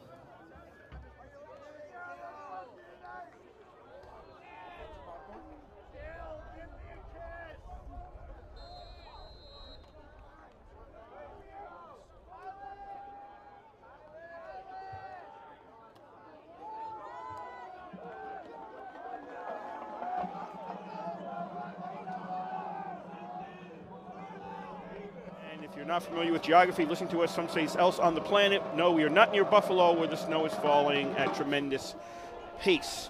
We are out here at Eastern New York with no snow. Kickoff goes to about the 31-yard line. It was a high, short kick. And returned to by number 32, 33, 34, somewhere around there. Where are they going to put it? Maybe the 35? Yeah, they'll put it on the 35. And that's where Morrisville will start out the third quarter in this game that's tied at 3. Live stats got updated. Total yards, 173 for RPI in that first half, 82 for Morrisville. RPI is averaging 4.81 yards per play. Morrisville, 3.04. If you really want to get technical to 2 decimal places. I remember getting points deducted by a professor for doing that here at RPI. You can't go to that many decimal places. It doesn't matter, he said. First down, Frericks is going to run straight ahead on his own. He didn't carry the ball. He was the leading rusher for Morrisville State. He gets about a yard. He's the leading rusher for Morrisville State coming to today's game, but did not do a lot of rushing in that first half. 1 on the play, 2nd down and 9.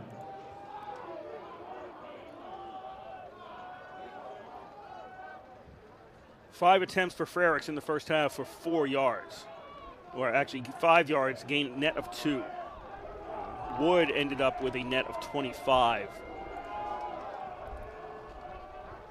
for the Mustangs in the first half. So obviously with under 100 yards total offense in the first half, it's been tough going for Morrisville State, and the scoreboard shows that they only have 3 points. A little bit better movement for RPI, but still only 3 points.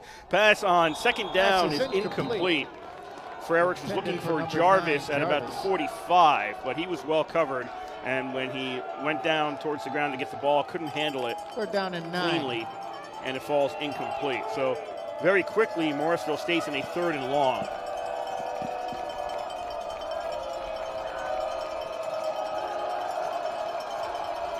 Third down and 9, just beyond the 35-yard line.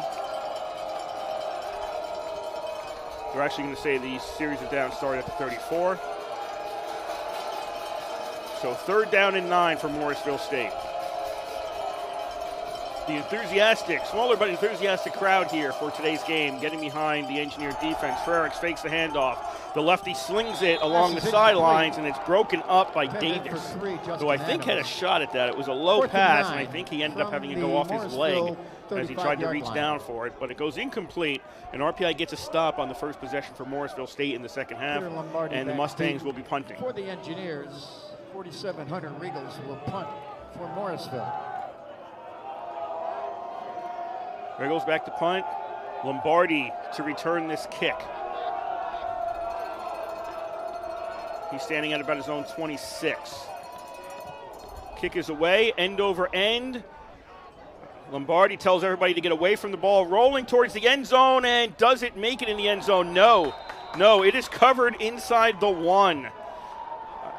That looked like it had enough momentum to get to the end zone before the coverage team could make it there, but it ball didn't. Is down inside the last bounce inside line. the 5. Ernesto Mitchell was able to get down there and grab the ball inside the 1.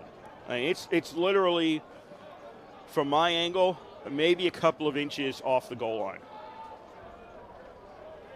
It's that close. RPI certainly has to run plays here to get this ball out of danger.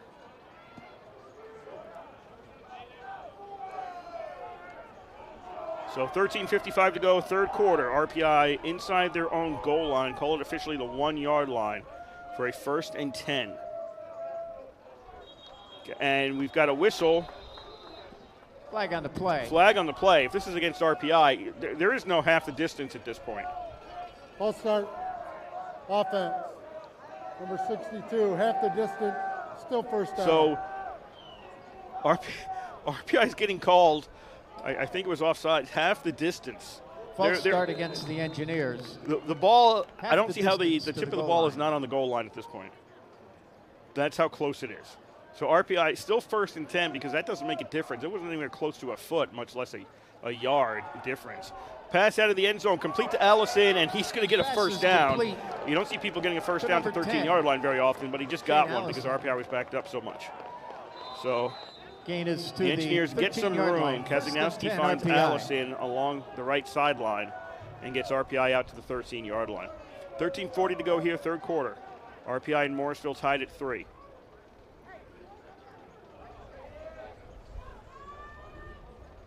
Palmer's going to go in motion. 1 receiver on the left. Palmer's going to be the lone receiver on the right. We've also got a tight end and a slot man on the right side. RPI is going to run right. Buckley gets the handoff, and Buckley's out of bounds. 20, Buckley somewhere around the 15. Yeah, they're going to credit him with the 15. A pickup of 2 on that play. Gain of 2 on the play. 2nd down and 8. They have gone to the half in Ithaca. Ithaca 42, UMass Dartmouth nothing. It's really all over in Ithaca.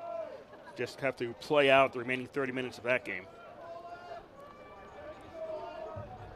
2nd and 8 RPI at their own 15-yard line. First possession of the Engineers in this second half. No touchdowns in today's game, just a field goal for each team. Kazagnowski's looking downfield, doesn't see anything. Now rolls out to his left. Pass complete to Palmer. He backs up. He caught the ball, went back a yard or 2. They'll give him forward progress to the 24, and that'll be a first down. He almost lost the first down as he 24-yard line was heading in what would be the wrong direction. So RPI moves it out to the 24, and that'll be a 1st and 10. 12.5 to go, 3rd quarter. Tied at 3 here in Troy.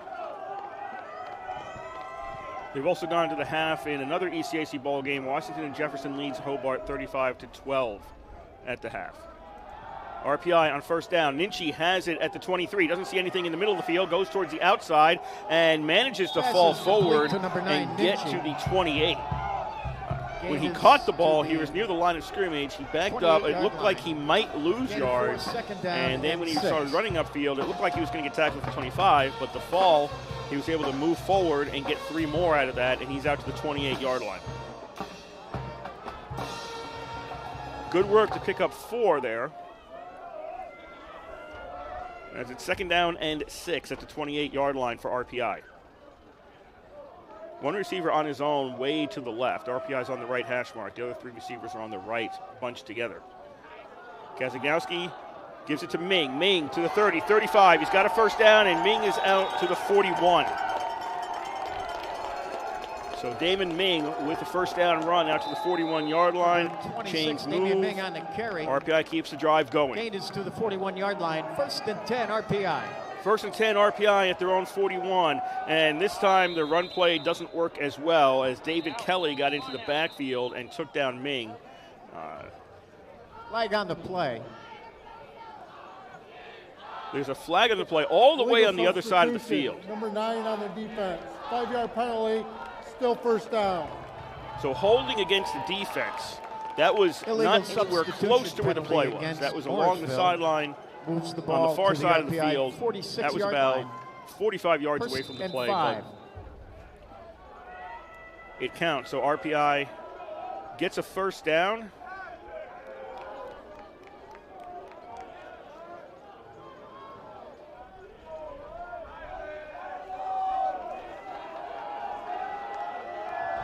They have this as 1st and 5.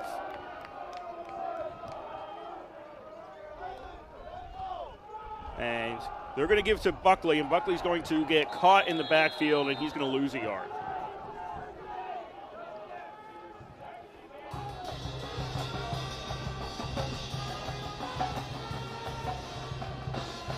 Ball carried by Buckley. So Buckley's back to the 45-yard line. Line of scrimmage was the 46.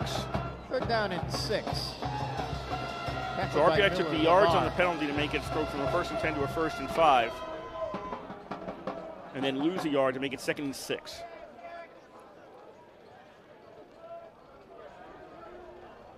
Two receivers to the left. Allison on the tight end and 1 receiver to the right.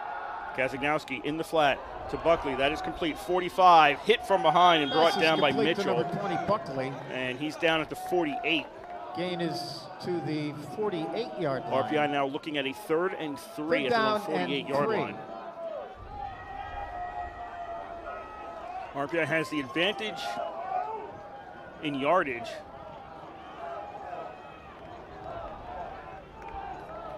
They need to get the advantage on the scoreboard. Morrisville State's one field goal came from when they got a fumble. They recovered a fumble, an RPI fumble on RPI side of the field, moved up 8 yards, and then kicked a 46-yard field goal. 3rd down and 3 for the Engineers. Kazagnowski keeps it himself, breaks one tackle, not going to break the next group of people. Miller, Labar, and Brown just stood him up at the 50-yard line. He had no chance to get past him. Tackled by 76, Will Brown. 4th and 1. So at RPI midfield. at the 50-yard line, it'll be a 4th and 1. The offense is staying out there at this point. 20 seconds on the play clock. Lombardi moves directly under center from a slot position. 10 seconds left on the play clock. Looks like RPI is trying to draw them off sides. And who called a time? Did somebody call a timeout? Clock stops. The officials blew the whistle. They're talking it over. I don't see a flag on the field.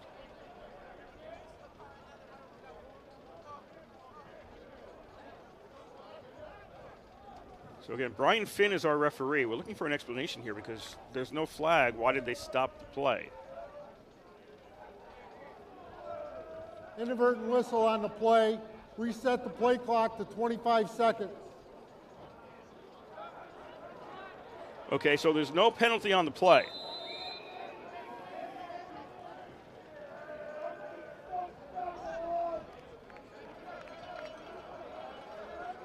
There was no flag. RPI's got the offense still out there. So it's 4th and 1.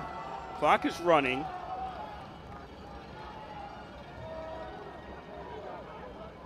And Kazagnowski fakes punting the ball. Now he's going to go throw along the sidelines, and it was in Palmer's hands, and he drops it.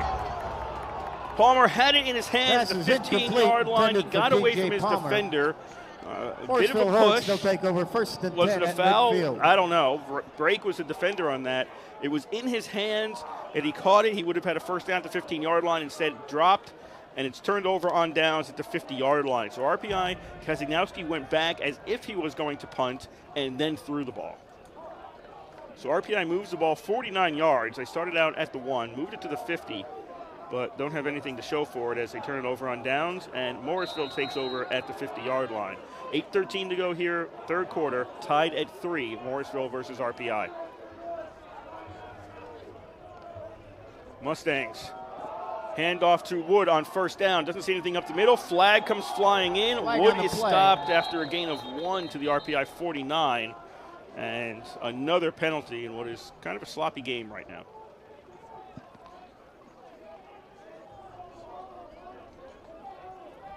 Face mask, number 11 on the defense, 15 yards from the end of the run. Shoemaker is getting called for a first down. face mask. So that's a 15-yard penalty against RPI and an automatic 1st down for the Mustangs. Face mask penalty against the Engineers. Moves the ball to the 34-yard line. 1st and 10, Morrisville. That may be the second longest play for Morrisville. McDonald had a 19-yard pass reception, and I don't think any other play has gone longer than that. So Morrisville is now down to the 34 of RPI for a 1st down play. Wood takes the carry, and another straight-ahead run gets them nothing. 26, Wood on the carry. He is stopped at the 34-yard line.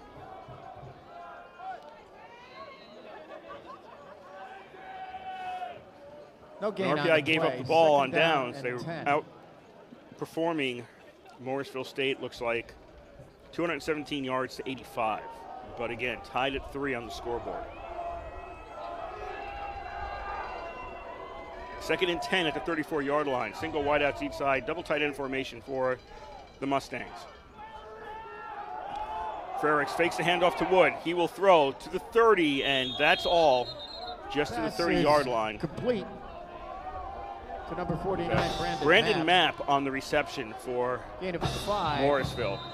3rd down and 5 at he was the immediately RPI, pushed out of bounds, line. and so no chance to advance as he's down to the 29. 3rd down and 5 for the Mustangs.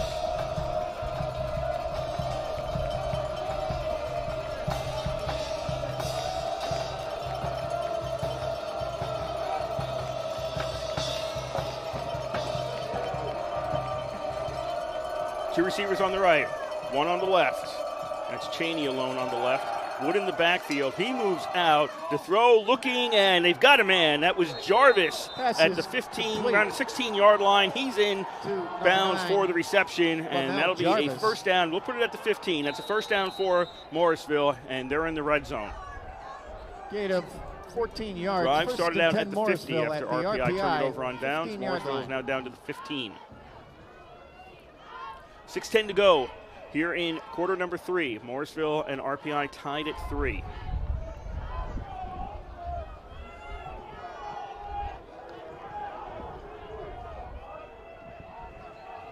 Frericks has Wood to his left. They're moving the other two eligible receivers to the left. 2 are wide to the left. The other 2 are tight on 2 wide to the right, 2 tight on the left. Frericks keeps it himself and never found the line of scrimmage again. Noyes was the first person to hit him and push him back. And that'll be a loss of 2 back to the 17-yard line.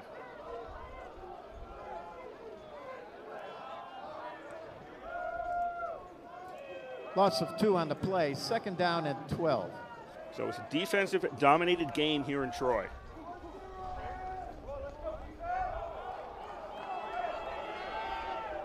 Nobody has found the end zone.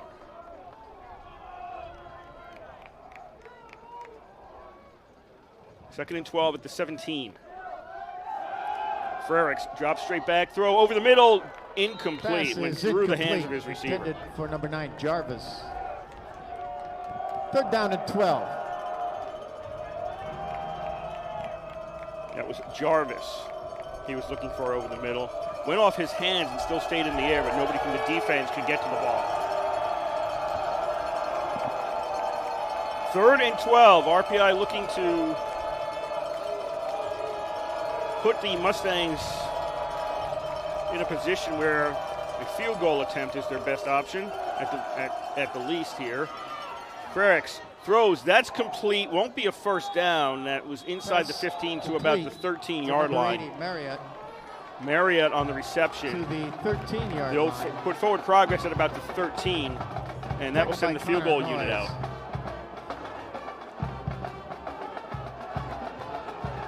Fourth down. Cole is a left-footed, Owen Cole, the kicker for Mustangs, is a left-footed kicker. So this is on the left hash mark. So this is the equivalent to a righty kicking from the right hash mark. He's got the wind with him. This is a 30-yard attempt. Frericks is the holder. Snap, spots down, kick is up, and the kick is good. With 4:24 to go here in the 3rd quarter, Morrisville State takes a 6-3 lead on RPI. Cole. 4:24 remaining in the 3rd quarter. The score: Morrisville State 6, RPI 3. Hey fans, Ryan's Wake, proud to support RPI athletics. So Cole is kicked from the 46. Head downtown after the game and check out the pub kitchen. He's kicked a 46-yard field goal and now a 30-yard field goal.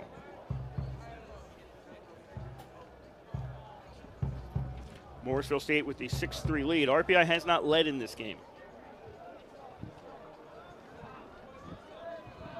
RPI men's hockey takes on the University of Alaska tonight at 7 o'clock. Come on out to the Houston Fieldhouse. Support your engineers. For those who remember the Dutchman Shoes Trophy game last year, RPI won that game and did not lead until the final play. Took a 19-17 lead on the final, a field goal on the final play of regulation, which was actually the final play of the game. I don't know why I said of regulation. And that was the only time RPI had the lead. So it's possible to win a game and never lead while the clock is really running. Ball falls off the tee for the kickoff. 39 Owen Cole will kick off. Are they going to put a holder out there?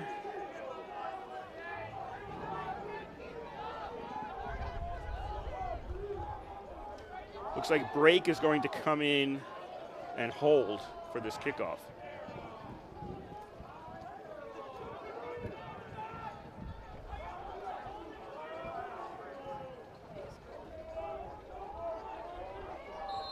RPI going against the wind in this third quarter.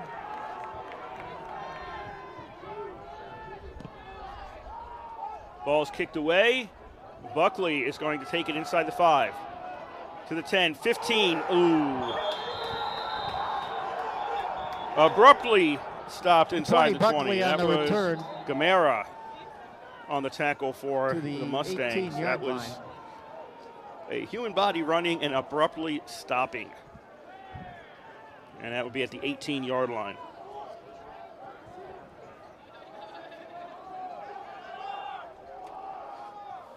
RPI, this is their second possession kicking team of the second half. Penalty and re-kick. Okay, so they are going to call offside. I didn't say it, but one of the Mustangs actually did cross the – oh, there is a flag on the other side. I missed that. One of the Mustangs did cross the line before the ball was kicked. So there was a flag on that, and RPI is going to opt that Morrisville State penalty moves the ball back to the 30-yard line. Re-kick for Morrisville. Winning ticket in today's 50-50 drawing. So Morrisville State will kick off from the 30. We don't know where RPI is going to start out this drive now. 9-4-5-2-8-2.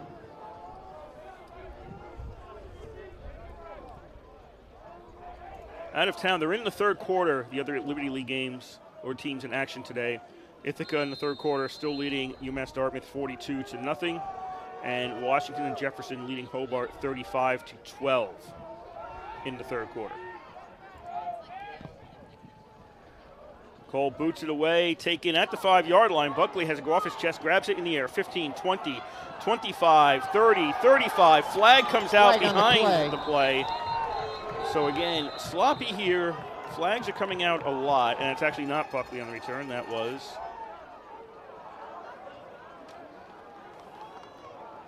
blocking the back. Now we have to consult the return team. Half the distance, first down.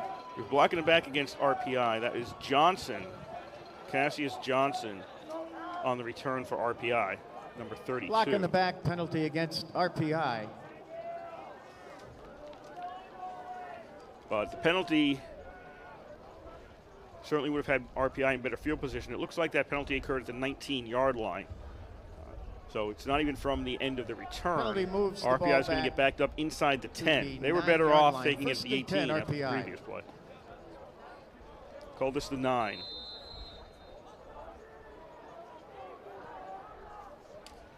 RPI started their previous possession out at their 1. Now they're starting it out at the 9. 6-3, RPI trails. Kazagnowski on play action, throws, finds Lombardi at the 20, and he's got a first down. Nope, pass is incomplete. Incomplete. He wasn't able to hold on to it when he went to the ground. That's incomplete, so not a first down. RPI, it'll be second down and 10, just at about the 9-yard line.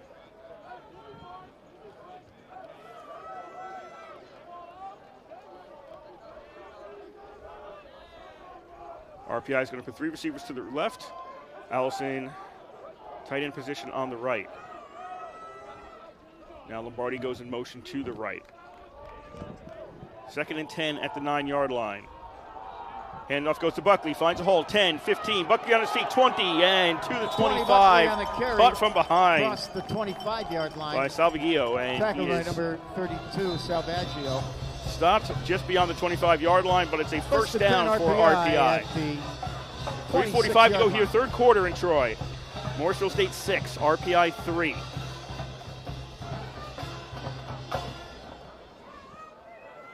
Three receivers to the left. Allison, the tight end, on the right. Now, again, just like the last play, they'll put Lombardi over on the right side before they snap the ball. Kazagnowski wants to throw. Dishes it off to Buckley in the flat. Buckley, 25, hit, and maybe fell forward. Fell on his butt, and he gets about 2 yards out to the 28.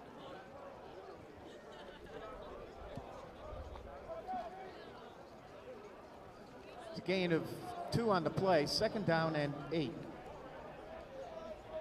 RPI with the advantage in yards in today's game. Looks like about 235 to 106 before this drive, but not the advantage in points.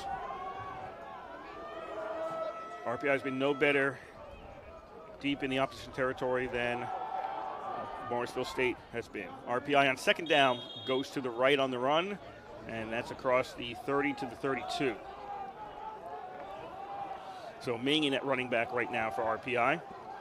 And the Engineers have a 3rd and call it 4. 3rd and 4 at the 32-yard line. 32-yard line. 3rd down and 4. RPI hosting only the 2nd postseason game in the stadium, which opened in 2009. RPI has played 13 postseason games since the stadium opened. This is only the 2nd time they're hosting. Kazagnowski on 3rd down wants to throw. Lombardi, Lombardi went for the ball, which he had to do, but Omar Jarvis came in front of him before he could get to him and almost intercepted it. It goes incomplete, but Jarvis is kicking himself right now because he feels he should have had an interception, and it's a breakup, and RPI sending out the punt team on 4th down. But if Jarvis caught that, he had some room to run along the sidelines and would have set his team up in better field position than what's expected from the punt.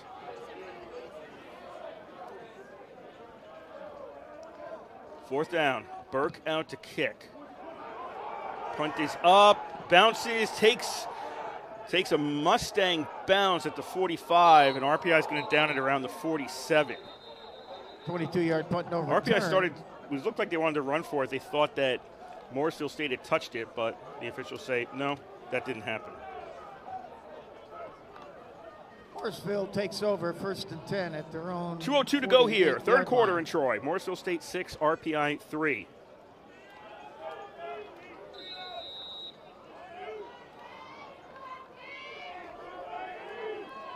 Morrisville State starting out at the 48. If there's a battle that the Mustangs are winning, that is the field position battle.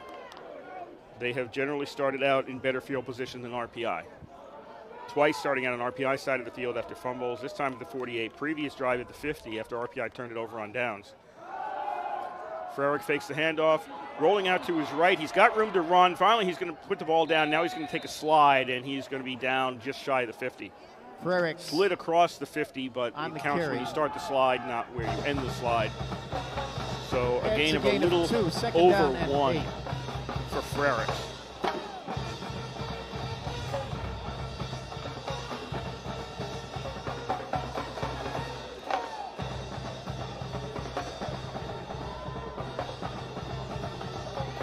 One thing RPI also is being outplayed in his penalties. RPI has 8 penalties for 67 yards today. Only 4 penalties for 35 yards for the Mustangs. Frericks on 2nd down and about 9, rolls out to his left, throws, and it's incomplete. Pass is incomplete. In the hands of Cheney, number 7, Cheney at about the RPI 45, but he couldn't hold on to it as he went out of bounds. Frericks throws left, so they've got a left-footed kicker for Morrisville and also a left-handed quarterback.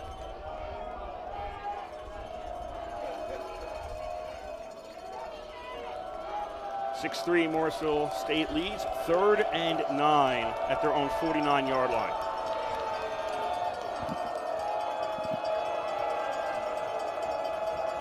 Three-receiver formation, tight end on the right. Frericks out of the shotgun. Looking straight over the middle, pass that is incomplete in the hands of Cheney. He bobbled it a few times and it falls incomplete. And now Morrisville State will be punting. So if there's any game this year for RPI that this looks like, it's the St. John Fisher game. That was a Fisher 3-0 win over RPI. 47 Regals. That's what this game looks like. 7 Peter Lombardi back deep.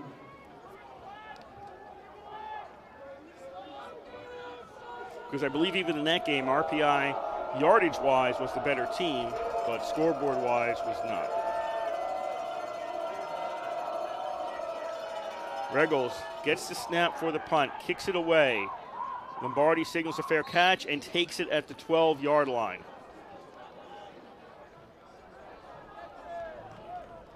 .102 to go, 3rd quarter. No return. RPI takes over with first the ball and again 10 at their own 12-yard line. Once again, winning deep number in their own today territory. In the 50-50 drawing. And trailing by 3. So 3 possessions in this half for RPI. They started out at the 1, the 9, and the 12. And it's not a progression that's going to get them in the end zone.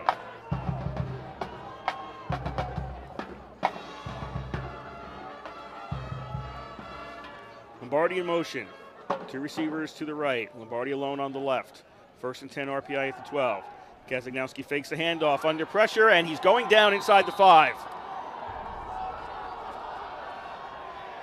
Miller LeBar sacked back inside the 5-yard line. On the sack for Mustangs, and I think Will Brown was out there as well. I think he was also involved in that. So RPI loses a bunch of yards. Second down and 18. They're inside the 5-yard line. 35 seconds to go here in the third quarter.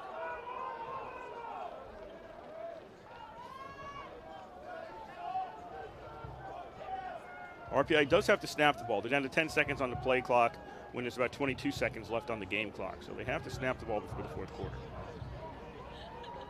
Second down, Kazagnowski spins in the end zone pass, complete to Allison. Allison to the 5, maybe to the 7. He's tall enough to reach out and fall forward to the 7-yard line.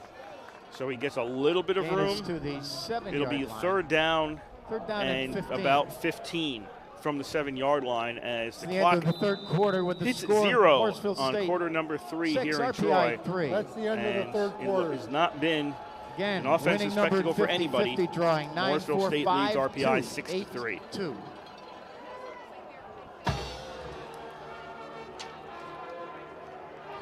So I was talking about that RPI, since this stadium opened in 2009, has only hosted 2 postseason games. Husson in the NCAA tournament back in 2018.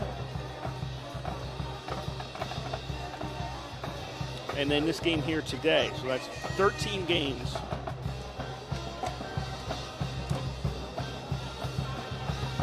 When the stadium's been open and only 2 hosted here. For the ECACs, this is RPI's 14th ECAC appearance and only the 4th time they've hosted. And the last time they hosted an ECAC game was 2008, which was the last game played at 86 Field. That was against Alfred, a 34-31 win for RPI that day. Since then, they've played 2 neutral site games and everything else on the road. And the other 2 games that they hosted were back in the 90s, 1993 and 1995, Plymouth State and Worcester State. They hosted back at 86 Field. So RPI gets in the ECACs a lot, they just don't host a lot. Third down and 15 at the 7-yard line. RPI's in the shade right now as the sun is going west. Kazagnowski throws, and that's incomplete. Pass is incomplete. He was looking to his left for Anthony Meissner, but it was too far ahead of him, and RPI is sending out the punt team on 4th down. It was intended that'll be 11, Burke Anthony punting Meissner. from his own end zone. 4th and 15 for the Engineers. As RPI is Adam clearly Anderson losing the Burke field at the position punt. battle right now.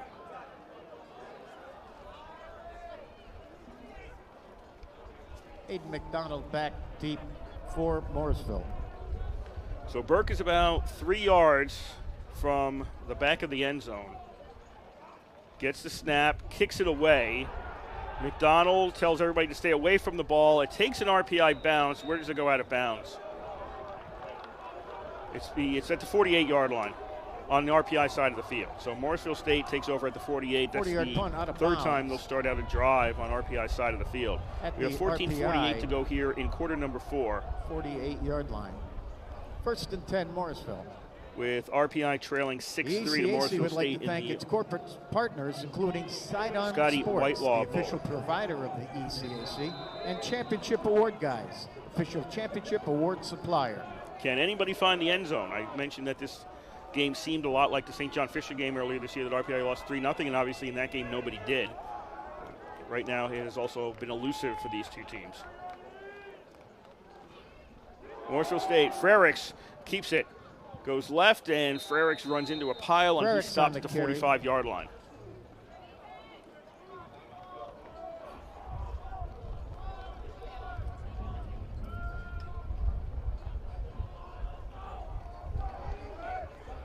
Tackled by number Morrisville 90, State Brian not in a big Neal. rush to It's a run gain of plays at 3. the moment. 2nd down at 7.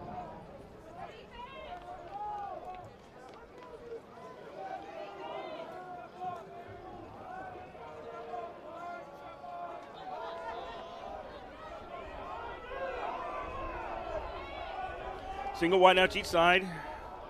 Man in the slot on the left, tight end on the right for Morrisville State. Wood in the backfield. He gets the handoff. Hits one man, finds a little bit of room to get maybe a yard. Yeah, he'll get down to the 44. That was a 2nd and 7 play. Sets up 3rd and 6.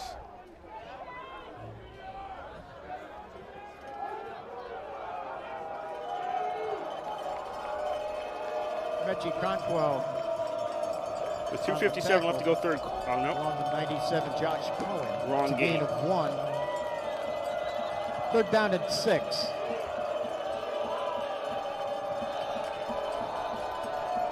Morrisville State came into this drive with 24 rushing yards.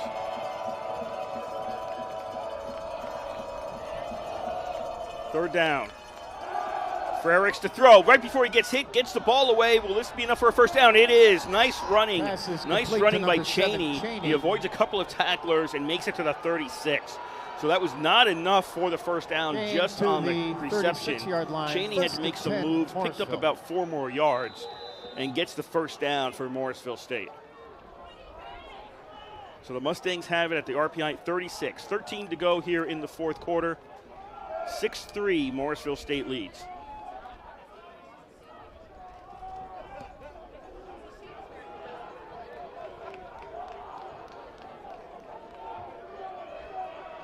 Two receivers on the left. Jarvis will be one of the tight end on the right. He's also a slot on the left part of me. Two receivers on the right. Jarvis is also a slot man over there. Handoff is to Wood. Good fake by Frericks because I thought he had the ball too, but Wood weaves his way through the RPI defense. He's down to the 22, and that's another first down for Morrisville State. Gain is to the RPI 22-yard line. So the Mustangs are moving to the approval of the coaches who are to my right. I can see them.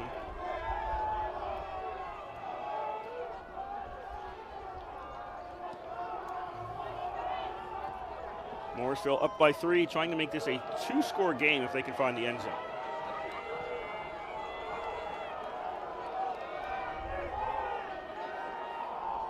Mustangs moving personnel around on 1st and 10.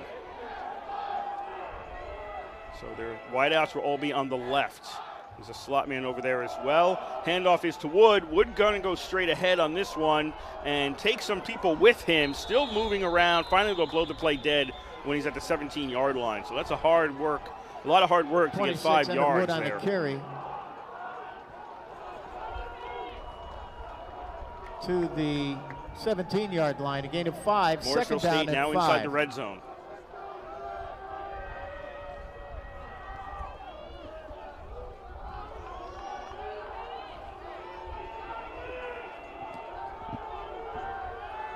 Second and 5 at the 17. Only one man wide, that's to the left. Mapp is the slot man. And now that's Cheney. He's going to move over to the right. Frericks keeps it himself. He's inside the 15. Frericks is still on his feet inside the 10. And where the pile finally forced him back after he got to the 9-yard line. So this would be a 1st and goal for Morrisville State as they make it to the 9. 10:50 to go, fourth quarter. Morrisville State 6, RPI 3. RPI 9. You're listening to WRPI Troy with Engineer Football from the East Campus Stadium. Kurt Stott on the call for you today. RPI in the game that they have never led, trailing by 3. Morrisville State trying to make this at least trailing by 9.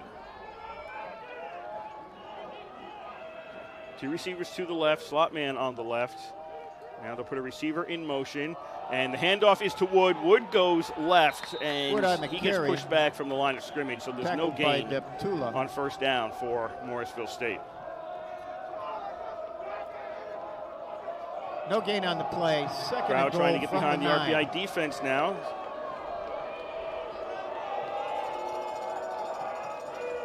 Under 10 to go, fourth quarter.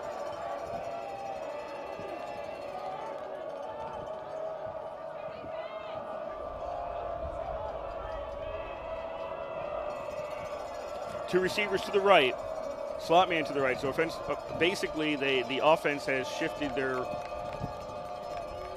formation to the mirror image of what it was before. Handoff to Wood. He's going to get hit. Picks up about 2 yards. He'll pull the play dead. He's at the 7-yard line. He just ran into a crowd of engineers and was lucky to get 2 there. Cole, the kicker, warming up on the sideline. Run on the play. It's third and goal from the 7 right now for Morrisville State.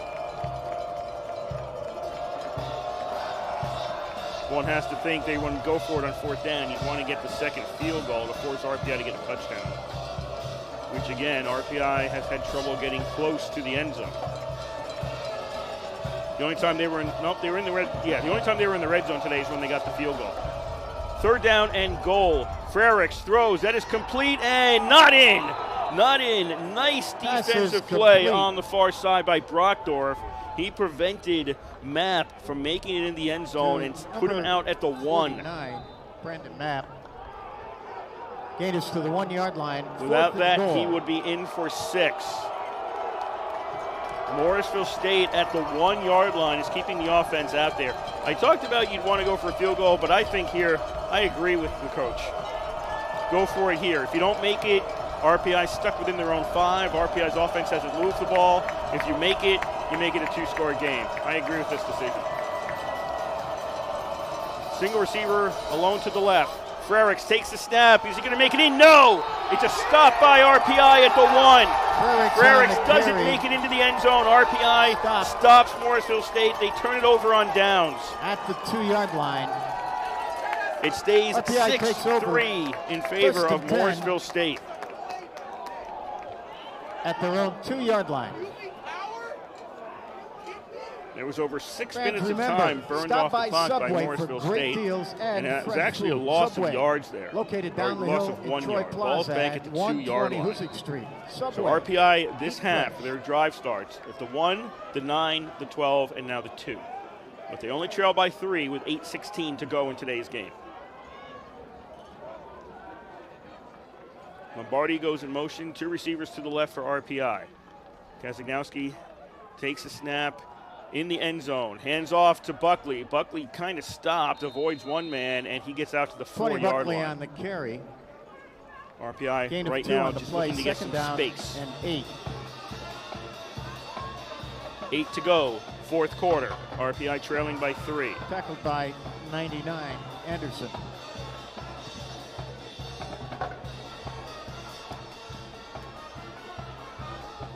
Second down and 8 at the 4. RPI is going to bunch everybody close to the line this time. Kazagnowski looks to throw. He's got a man, Palmer. That's a first down. Palmer gets tackled from behind at the 16-yard line, but it's a first down for RPI. The 15-yard line to DJ Palmer. 1st and 10, RPI at their own 16-yard line. So the Engineers get out of immediate trouble deep in their own territory, but they still have a ways to go. 7:25 to go. RPI down by 3. Kazagnowski fakes the handoff, throw, complete to Lombardi, 15, Lombardi to the 20, Lombardi's pushed ahead to about the 23. Lombardi. That was on first down. It'll be 2nd and 3 RPI. Tackled by number 32, Salvaggio. Gain of 7, 2nd down and 3.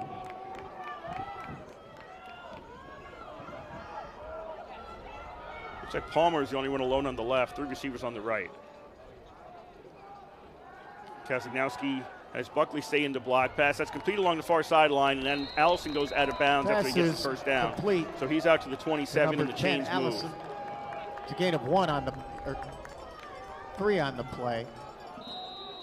6:44 to go. First down for the Engineers. 1st and 10 Morrisville at State the 6, RPI 3. 27-yard line. Engineers looking to the sidelines. Need at least 3. Like to get 6. A perfect series would run the time off the clock right before the score. But you just want the score. Handoff to Buckley on first down, and he's going to stutter step Buckley and get caught carry. in the backfield. Stopped by number 4. They'll give him back to the line of scrimmage.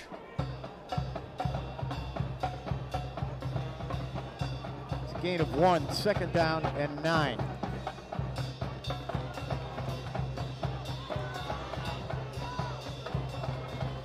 Buckley with 85 yards and an average of 5 through the last set of stats. That was when RPI took over possession of the ball. 2nd down and a little under 10. Kazagnowski throws. Ninchi couldn't hold on to it along the sidelines. Pass is incomplete. Or near the sidelines. He was near the numbers, actually. Let's call it that. Couldn't hold on to it. It's incomplete as he was open. We've seen quite a number of drops, not just from the offense, but defensive players trying to intercept the ball. It is cold out there. It's in the 30s here in Troy. You wouldn't know it looking for those of us up here in the press box because it's warm. but it is cold down there. They'll call this officially 3rd and 10 at the 27.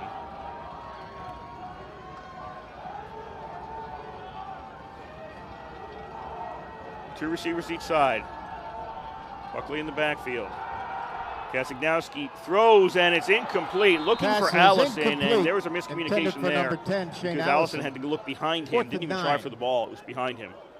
And it looks like the punt team's coming out for RPI. 5:39 to go in this fourth quarter. Morrisville State burned off over 6 minutes on their last possession. Didn't score, but that's 6 minutes of clock time gone by. Back deep to receive. And that's less than what's left in this game.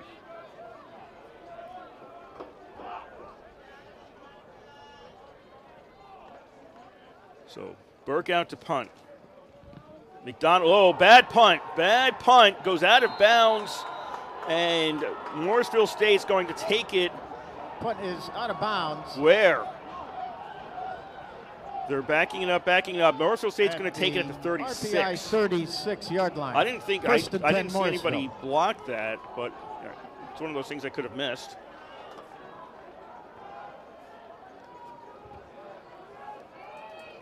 But the end result, it doesn't matter blocked or not, the end result is the ball's at the 36-yard line. On RPI side of the field, and Morrisville State's in a great field position. 5:34 to go in today's game. Morrisville State leading 6-3.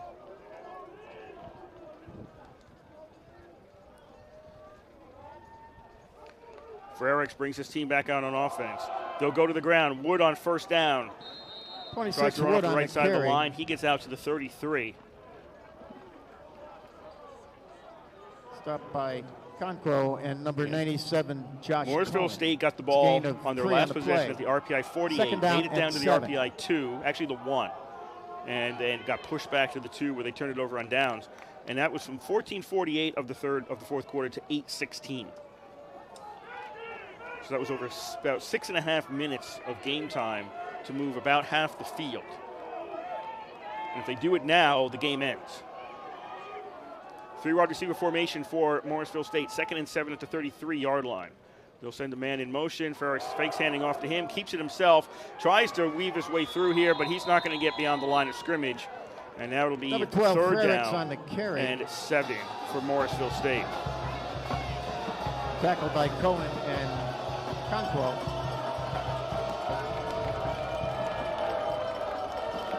If RPI gets a stop Third here, down you have to think this is probably too far to kick. The RPI Does Morrisville State go for it line. on 4th down, or do they punt it and put RPI deep? Clock is still running. It's 4:15 to go.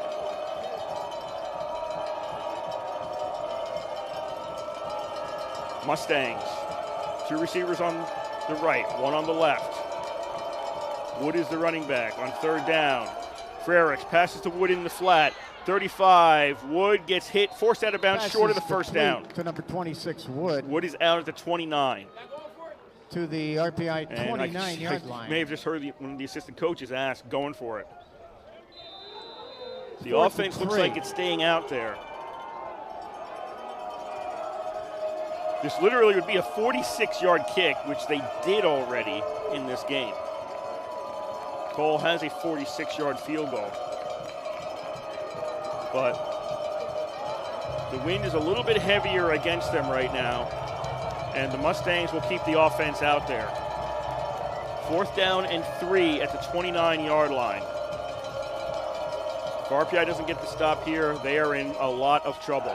Frericks fakes a handoff, rolls out to his right, throws, it's incomplete. It was in the hands of Jarvis, and he couldn't hold on to it as he got hit. And it goes incomplete, and Morrisville turns it over on downs with 3:18 to go. RPI will take it at their own 29.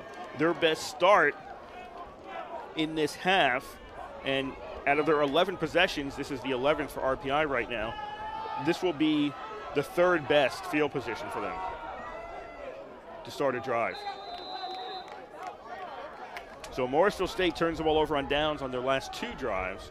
RPI's got the ball and needs to assume this is their last drive. First and 10, Engineers at their own 29, trailing by 3 with 3:16 to go in the game. Pass complete to Ninchi, gets away from one man at the 35. Ninchi is pushed out of bounds. Complete at the 38, 1 yard short of a first down. It's a gain of 9 on the play. Clock is running. 3:08 to go in the game. 1. RPI at their own 38 for a 2nd and 1. One receiver wide to the right, 3 bunched together on the left. Kazagnowski hands off the ball, and that's not going to get RPI anything. That Buckley ended up going nowhere on that. It's a loss of 1, 3rd down and 2. Will Brown on the tackle for Morrisville State.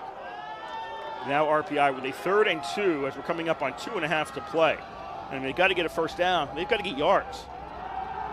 And Kazagnowski passes to Buckley. Buckley's going to get caught from behind, and he's going to lose yards. It's a loss so of 4 Buckley on the doesn't play. get downfield. Mitchell on the tackle for Morrisville State. And now you've got to go for it. It was 2nd and 1. It's now 4th and 6. RPI got to 2nd and 1. 2 downs have moved back 5 yards. 5 at the and it's 4th RPI and 6 at the 33 with 2 minutes to go in this game. A turnover here, RPI can still stop the clock 3 times. They've got 3 timeouts, but time is running out on RPI. Kazagnowski wants to throw. Kazagnowski over the middle, and it's complete to Lombardi. The senior captain of the team at the 45-yard line, and that's a first down. That's a 45 on the Morrisville State side of the field. 45-yard line, 1st and 10. They're running RPI. the yard markers down. Clock is running, 1:45 to go. RPI 1st and 10 at the 45. Kazagnowski scanning the field, 3-man rush, 4th man comes up. He's going to pass complete to the 40. That's to Lombardi again. RPI's got to get to the line. 1.5 to go in the game. It'll be 2nd and 5 for RPI. RPI is looking to preserve timeouts, but there's going to come a point in time when you have to use them. RPI 2nd down and 5. Kazagnowski, this is still a 3-man rush. Kazagnowski throws, and it's knocked away. Knocked away by the defense. Omar Jarvis got a hand in front of that and knocked the ball away from Ninchi. Kazagnowski threw into a lot of coverage there. A lot of coverage. There was a lot of white jerseys around Ninchi. 40-yard line. The incomplete pass does stop the clock. So 1:16 to go, 3rd and 5 at the 40 of Morrisville State. Engineers trailing by 3. We're in the 4th quarter.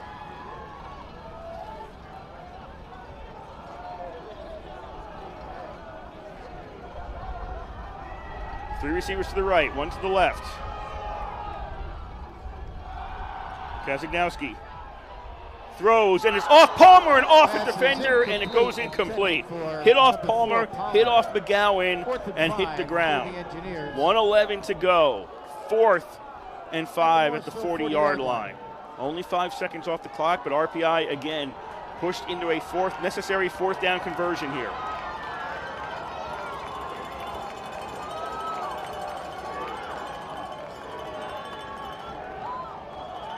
Three receivers to the right, Ninchi alone on the left. Kazagnowski looking over the middle, puts the ball up. Lombardi's got it at the 15-yard line. Lombardi fighting for yards. Lombardi stopped at the 12. Clock stops, 1:04 to go in today's game. Engineers 1st and 10 at the 12 of Morrisville State. Lombardi injured for much of the season, comes back, making some critical catches here in the 4th quarter. Can RPI make it work? Down to the 5-yard line for Lombardi again. Call it the 4. They're going to mark him down at the 4. It's not a first down. It's a 2nd and 1. 45 seconds, and Morrisville State's going to call a timeout with 46.3 seconds left. Morrisville, it's a gain of 8. 2nd down. So if you're Morrisville State, that's a tough timeout. You just gave RPI time. Although RPI has 3 timeouts, they could have used that. But Morrisville State, they need to reset themselves. That's 3 straight completions to Lombardi, key completions to Lombardi, to get down to the 4-yard line. RPI's in striking distance of taking their first lead of the game, and if that happens, it's not leaving Morrisville State with a lot of time on the clock, and their offense also trouble moving the ball.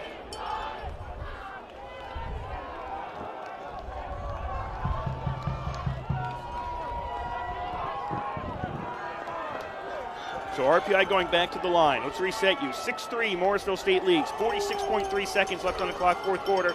RPI with a 2nd and 2 at the Morrisville State 4.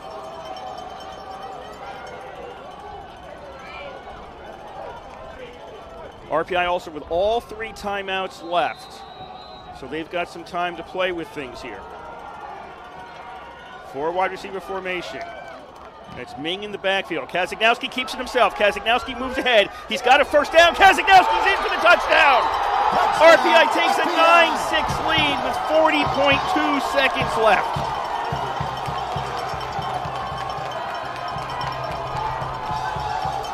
First lead of the game for RPI.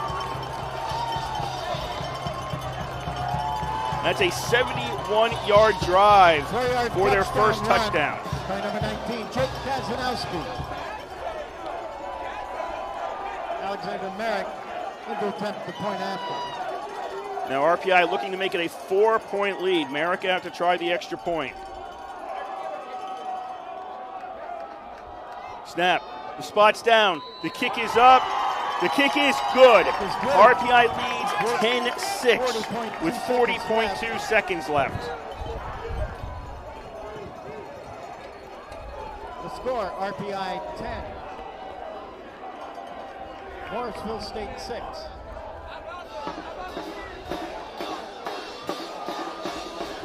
Now with 2 timeouts left, the pressure just fell on Morrisville State.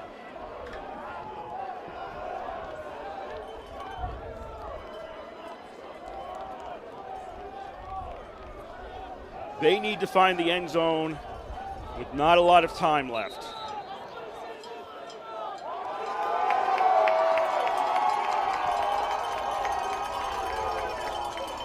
RPI has played games tight all season long. Morrisville State has as well. It's nothing new for these two teams.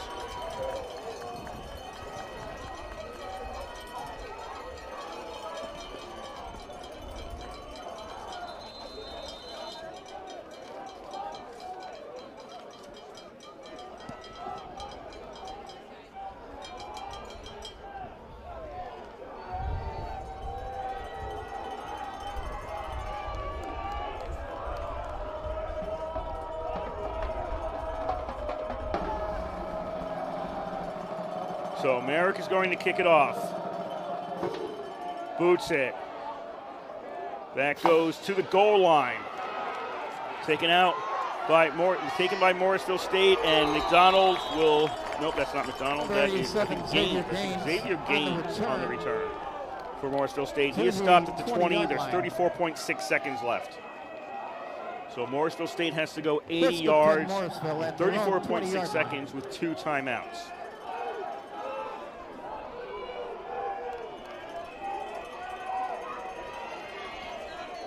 RPI's got 7 wins coming into today, and I would call 3 of them clear, low-scoring wins. And if the score stays the same, 10-6, this would be the 4th low-scoring win for RPI. First down, Frericks looking downfield, passes, that is complete, and that is out to, that's McDonald, gets it out to the 38-yard line. So first down, they got to remove the chains. Clock starts, 28 seconds left. 1st and 10 for Morrisville State at the 38. They are trailing by 4. Frericks has space on the left side, looking, throws. That's incomplete. He had a man on the sideline, missed McDonald. It goes incomplete into the sideline. 19.5 seconds left. It'll be a 2nd and 10, but now you're in a position where the downs don't matter so much, just the clock matters. Again, it's a 4-point lead. Morrisville State needs the end zone.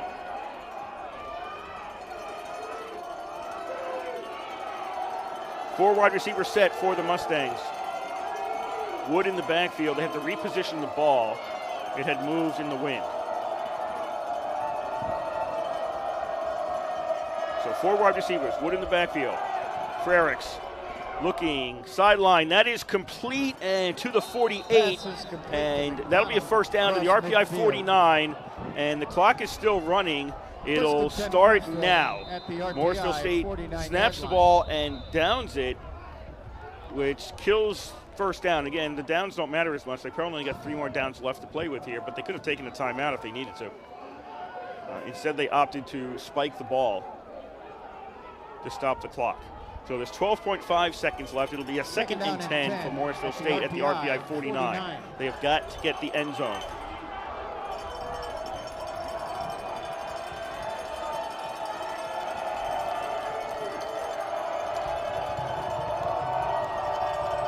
Two receivers each side for the Mustangs. Second down and 10 at the RPI 49. 12.5 seconds left.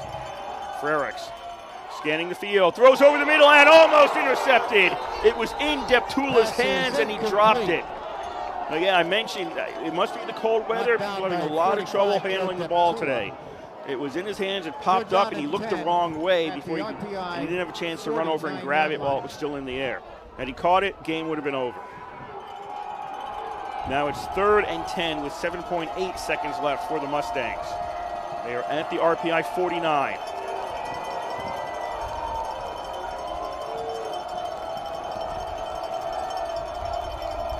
Two receivers each side. Frericks out of the shotgun. He's going to look towards the left sideline. That is complete, out of bounds at the 40 and near a first down, but not quite at the 40-yard line. It'll be 4th and 1 with 3.8 seconds left. That was Cheney on the reception. Morrisville State will take a timeout. This may be their last play.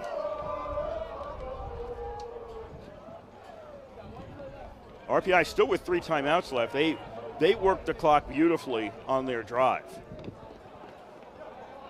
They got the ball with 3:18 to go with 41 seconds left, a little under 41 seconds. They scored the touchdown, and they didn't use any timeouts during that drive.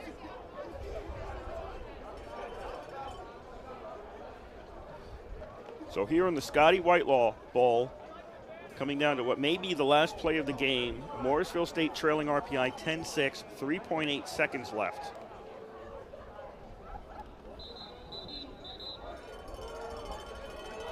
And the Mustangs need to find the end zone. A phenomenal RPI defense this year. Every game for this team was winnable. They lost 3 games, each game by 3 points. Defense kept them in those games, helped them win those 7 that they won, and right now looking for a stop to get a bowl victory here. 4th and 1 at the 40 for the Mustangs. Frericks takes the snap. He's got 3 receivers on the left. He's going to heave it towards the end zone. It's up in the air, and it looks like it's intercepted. Time expires. Intercepted by RPI at the 2, and that's it. A 10-6 victory here at the East Campus Stadium. RPI wins the Scotty Whitelaw Bowl, their 11th ECAC Bowl victory. That ties the most with Alfred in their 14th appearance. The most any team has appeared in the ECAC Bowls. RPI finishes out their season with what you would have to call for RPI this year a classic RPI game. Low scoring, tight all the way through, and it's coming down to the last few minutes, and you're really not sure who's going to win this game. There were a lot of games this year coming down to the last moments. You weren't sure who was going to win when RPI played. You know, you look back, beat Dickinson by 7 to start out the season, lost to Carnegie Mellon by 3. Then they moved on ahead, wins against WPI. That was a 37-0. That was settled at the end. Played St. John Fisher, lost by 3. Didn't know who was going to win that one. Then Rochester and Buffalo State, RPI controlled the games. Hobart by 3, won. Lost to Ithaca by 3. You know, that came down to the very end. St. Lawrence, an exact 10-6 win here at the East Campus Stadium. And then Union, that was a 23-13 victory. That was down the stretch, the only, use air quotes, safe victory for RPI, and that was a 10-point lead. And now you come into this game where RPI, with a little under 41 seconds left to go, picks up the touchdown to get the win. Obviously, the best drive of the game for RPI. and it comes right at the end to take the lead. Morrisville State with not a whole heck of a lot of time left to do anything, and let's face it, they made it dangerous. They got close enough that Frericks was able to throw one for the end zone. It got intercepted at the 2, but that ball probably got touched right near the goal line, and there were about an equal number of players for each team back there. That's one of those plays where that could have bounced a different way and be caught by a Morrisville State player. If RPI is another 10 yards, maybe he doesn't make that throw, but Morrisville State did make it interesting at the very end of this game. They just ended up falling on the wrong side of the score today in what really, when you look at it here, was a very evenly played game. As much as we talk about RPI's defense over the year, Morrisville State defense, that's a very good defense out there. That really is a very good defense. And you can see why. The Empire 8 was tough this year. 2 teams in the NCAA. Brockport, perennially a strong team, and Morrisville State, a 7-3. They were 3-3 in the conference, but 7-3 overall, and this was a good team. This is a very good team, a very good defense, and Coach Isernia talked about it in the pregame interview, that he's looking at a team that they have to pay attention to. It's going to be a tough game, and it was. But if you're an RPI fan, it's a happy day for RPI as they finish out with a bowl victory here today in the ECAC Scotty Whitelaw Bowl with a 10-6 victory over Morrisville State. So to run down the scoring for you in today's game, no scoring in the first quarter today. In the second quarter, Cole for Morrisville State with 11:46 to go in the second quarter kicked a 46-yard field goal, which we believe is the longest field goal here at the East Campus Stadium this year. Morrisville State took a 3-0 lead. For RPI, with 11 seconds left in the first half, Merrick kicked a 29-yard field goal to tie it at 3. So it was tied at 3 at halftime today. In the third quarter, Morrisville State took their second lead of the game, 4:24 left to go in the third quarter. Cole with a 30-yard field goal made it 6-3. But then RPI, again, with 41 seconds left, Kazagnowski ran it in on his own. He got some help. There was a mosh of players. There was a lot of pushing in there, but he crossed the goal line with the ball with 41 seconds left from 4 yards out. Merrick's kick made it RPI 10, Morrisville State 6. And then Morrisville State with the ball, a Hail Mary at the end, which was intercepted by the Engineers. That's the final here at the East Campus Stadium. RPI 10 and Morrisville State 6. With the win, RPI finishes their season 8-3 overall. They were 5-1 in the conference, second in the Liberty League. They pick up their 11th ECAC Bowl victory against 3 losses. And again, the 14 appearances by RPI, the most by any school in the ECAC Bowl series. And the win, the 11th, ties Alfred for the most bowl wins. Alfred has played 1 less game than RPI, so if you want to break that on winning percentage, Alfred has the advantage there.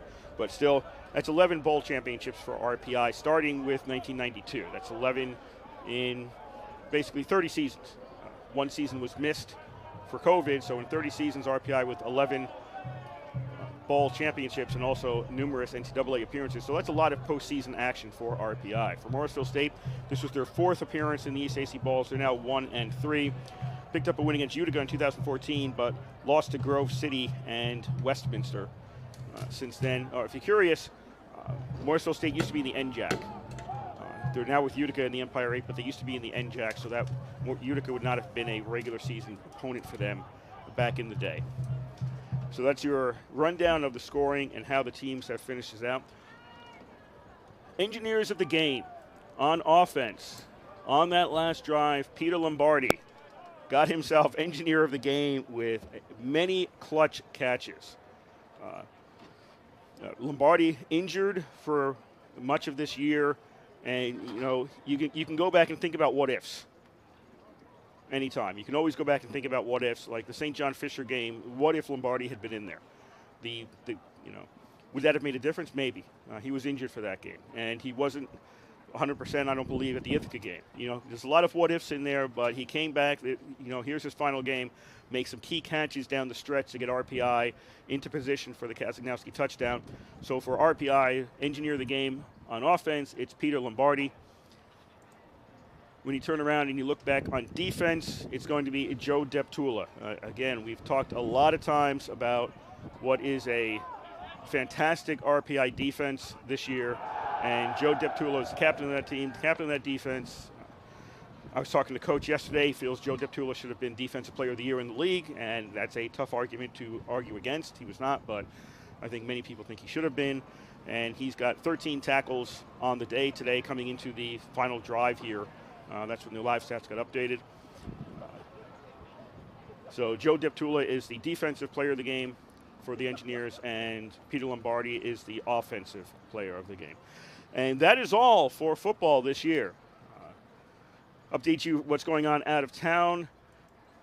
With 3:58 to go in the game, it's Ithaca 56 and UMass Dartmouth 20. So Ithaca will be advancing in the NCAA tournament. Late in the fourth quarter, it is Washington and Jefferson 35 and Hobart 18. So it looks like Hobart will be taking a loss out of Liberty League teams today. So that's a loss for Hobart, a win for RPI and the ECACs, and Ithaca is advancing to the second round of the NCAA. So that's what's going on for Liberty League football teams. Yeah, so this is the end of football for us. We will be back. The football team will be back in 2023 for their next football season. No more games, but RPI is going out on a high note. An 8-3 season, 5-1 in the conference, and an ECAC bowl victory. Before we head out of here, we would like to thank the Rensselaer Union. They provide the funding for WRPI and all the club-related activity of the Institute, and that includes WRPI's coverage of engineer football, hockey, and baseball.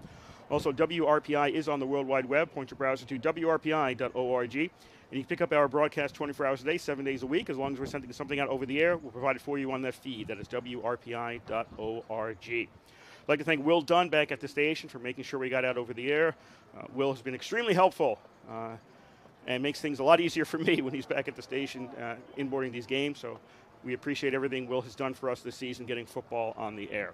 My name is Kurt Stunt. I would like to thank you for listening to today's game and having listened throughout the season for what has been an exciting RPI football season. Again, a team that was in it. 3 losses, all by 3 points each. Certainly one of the best defenses in the country, and now here with a bowl victory. And the final score in the Scotty Whitelaw Bowl, I guess I will say that properly after I get off the air. The final score in the Scotty Whitelaw Bowl here from the East Campus Stadium in Troy, New York. It was RPI 10 and Morrisville State 6. And you've been listening to live coverage of Engineer football on 91.5 FM, WRPI, Troy.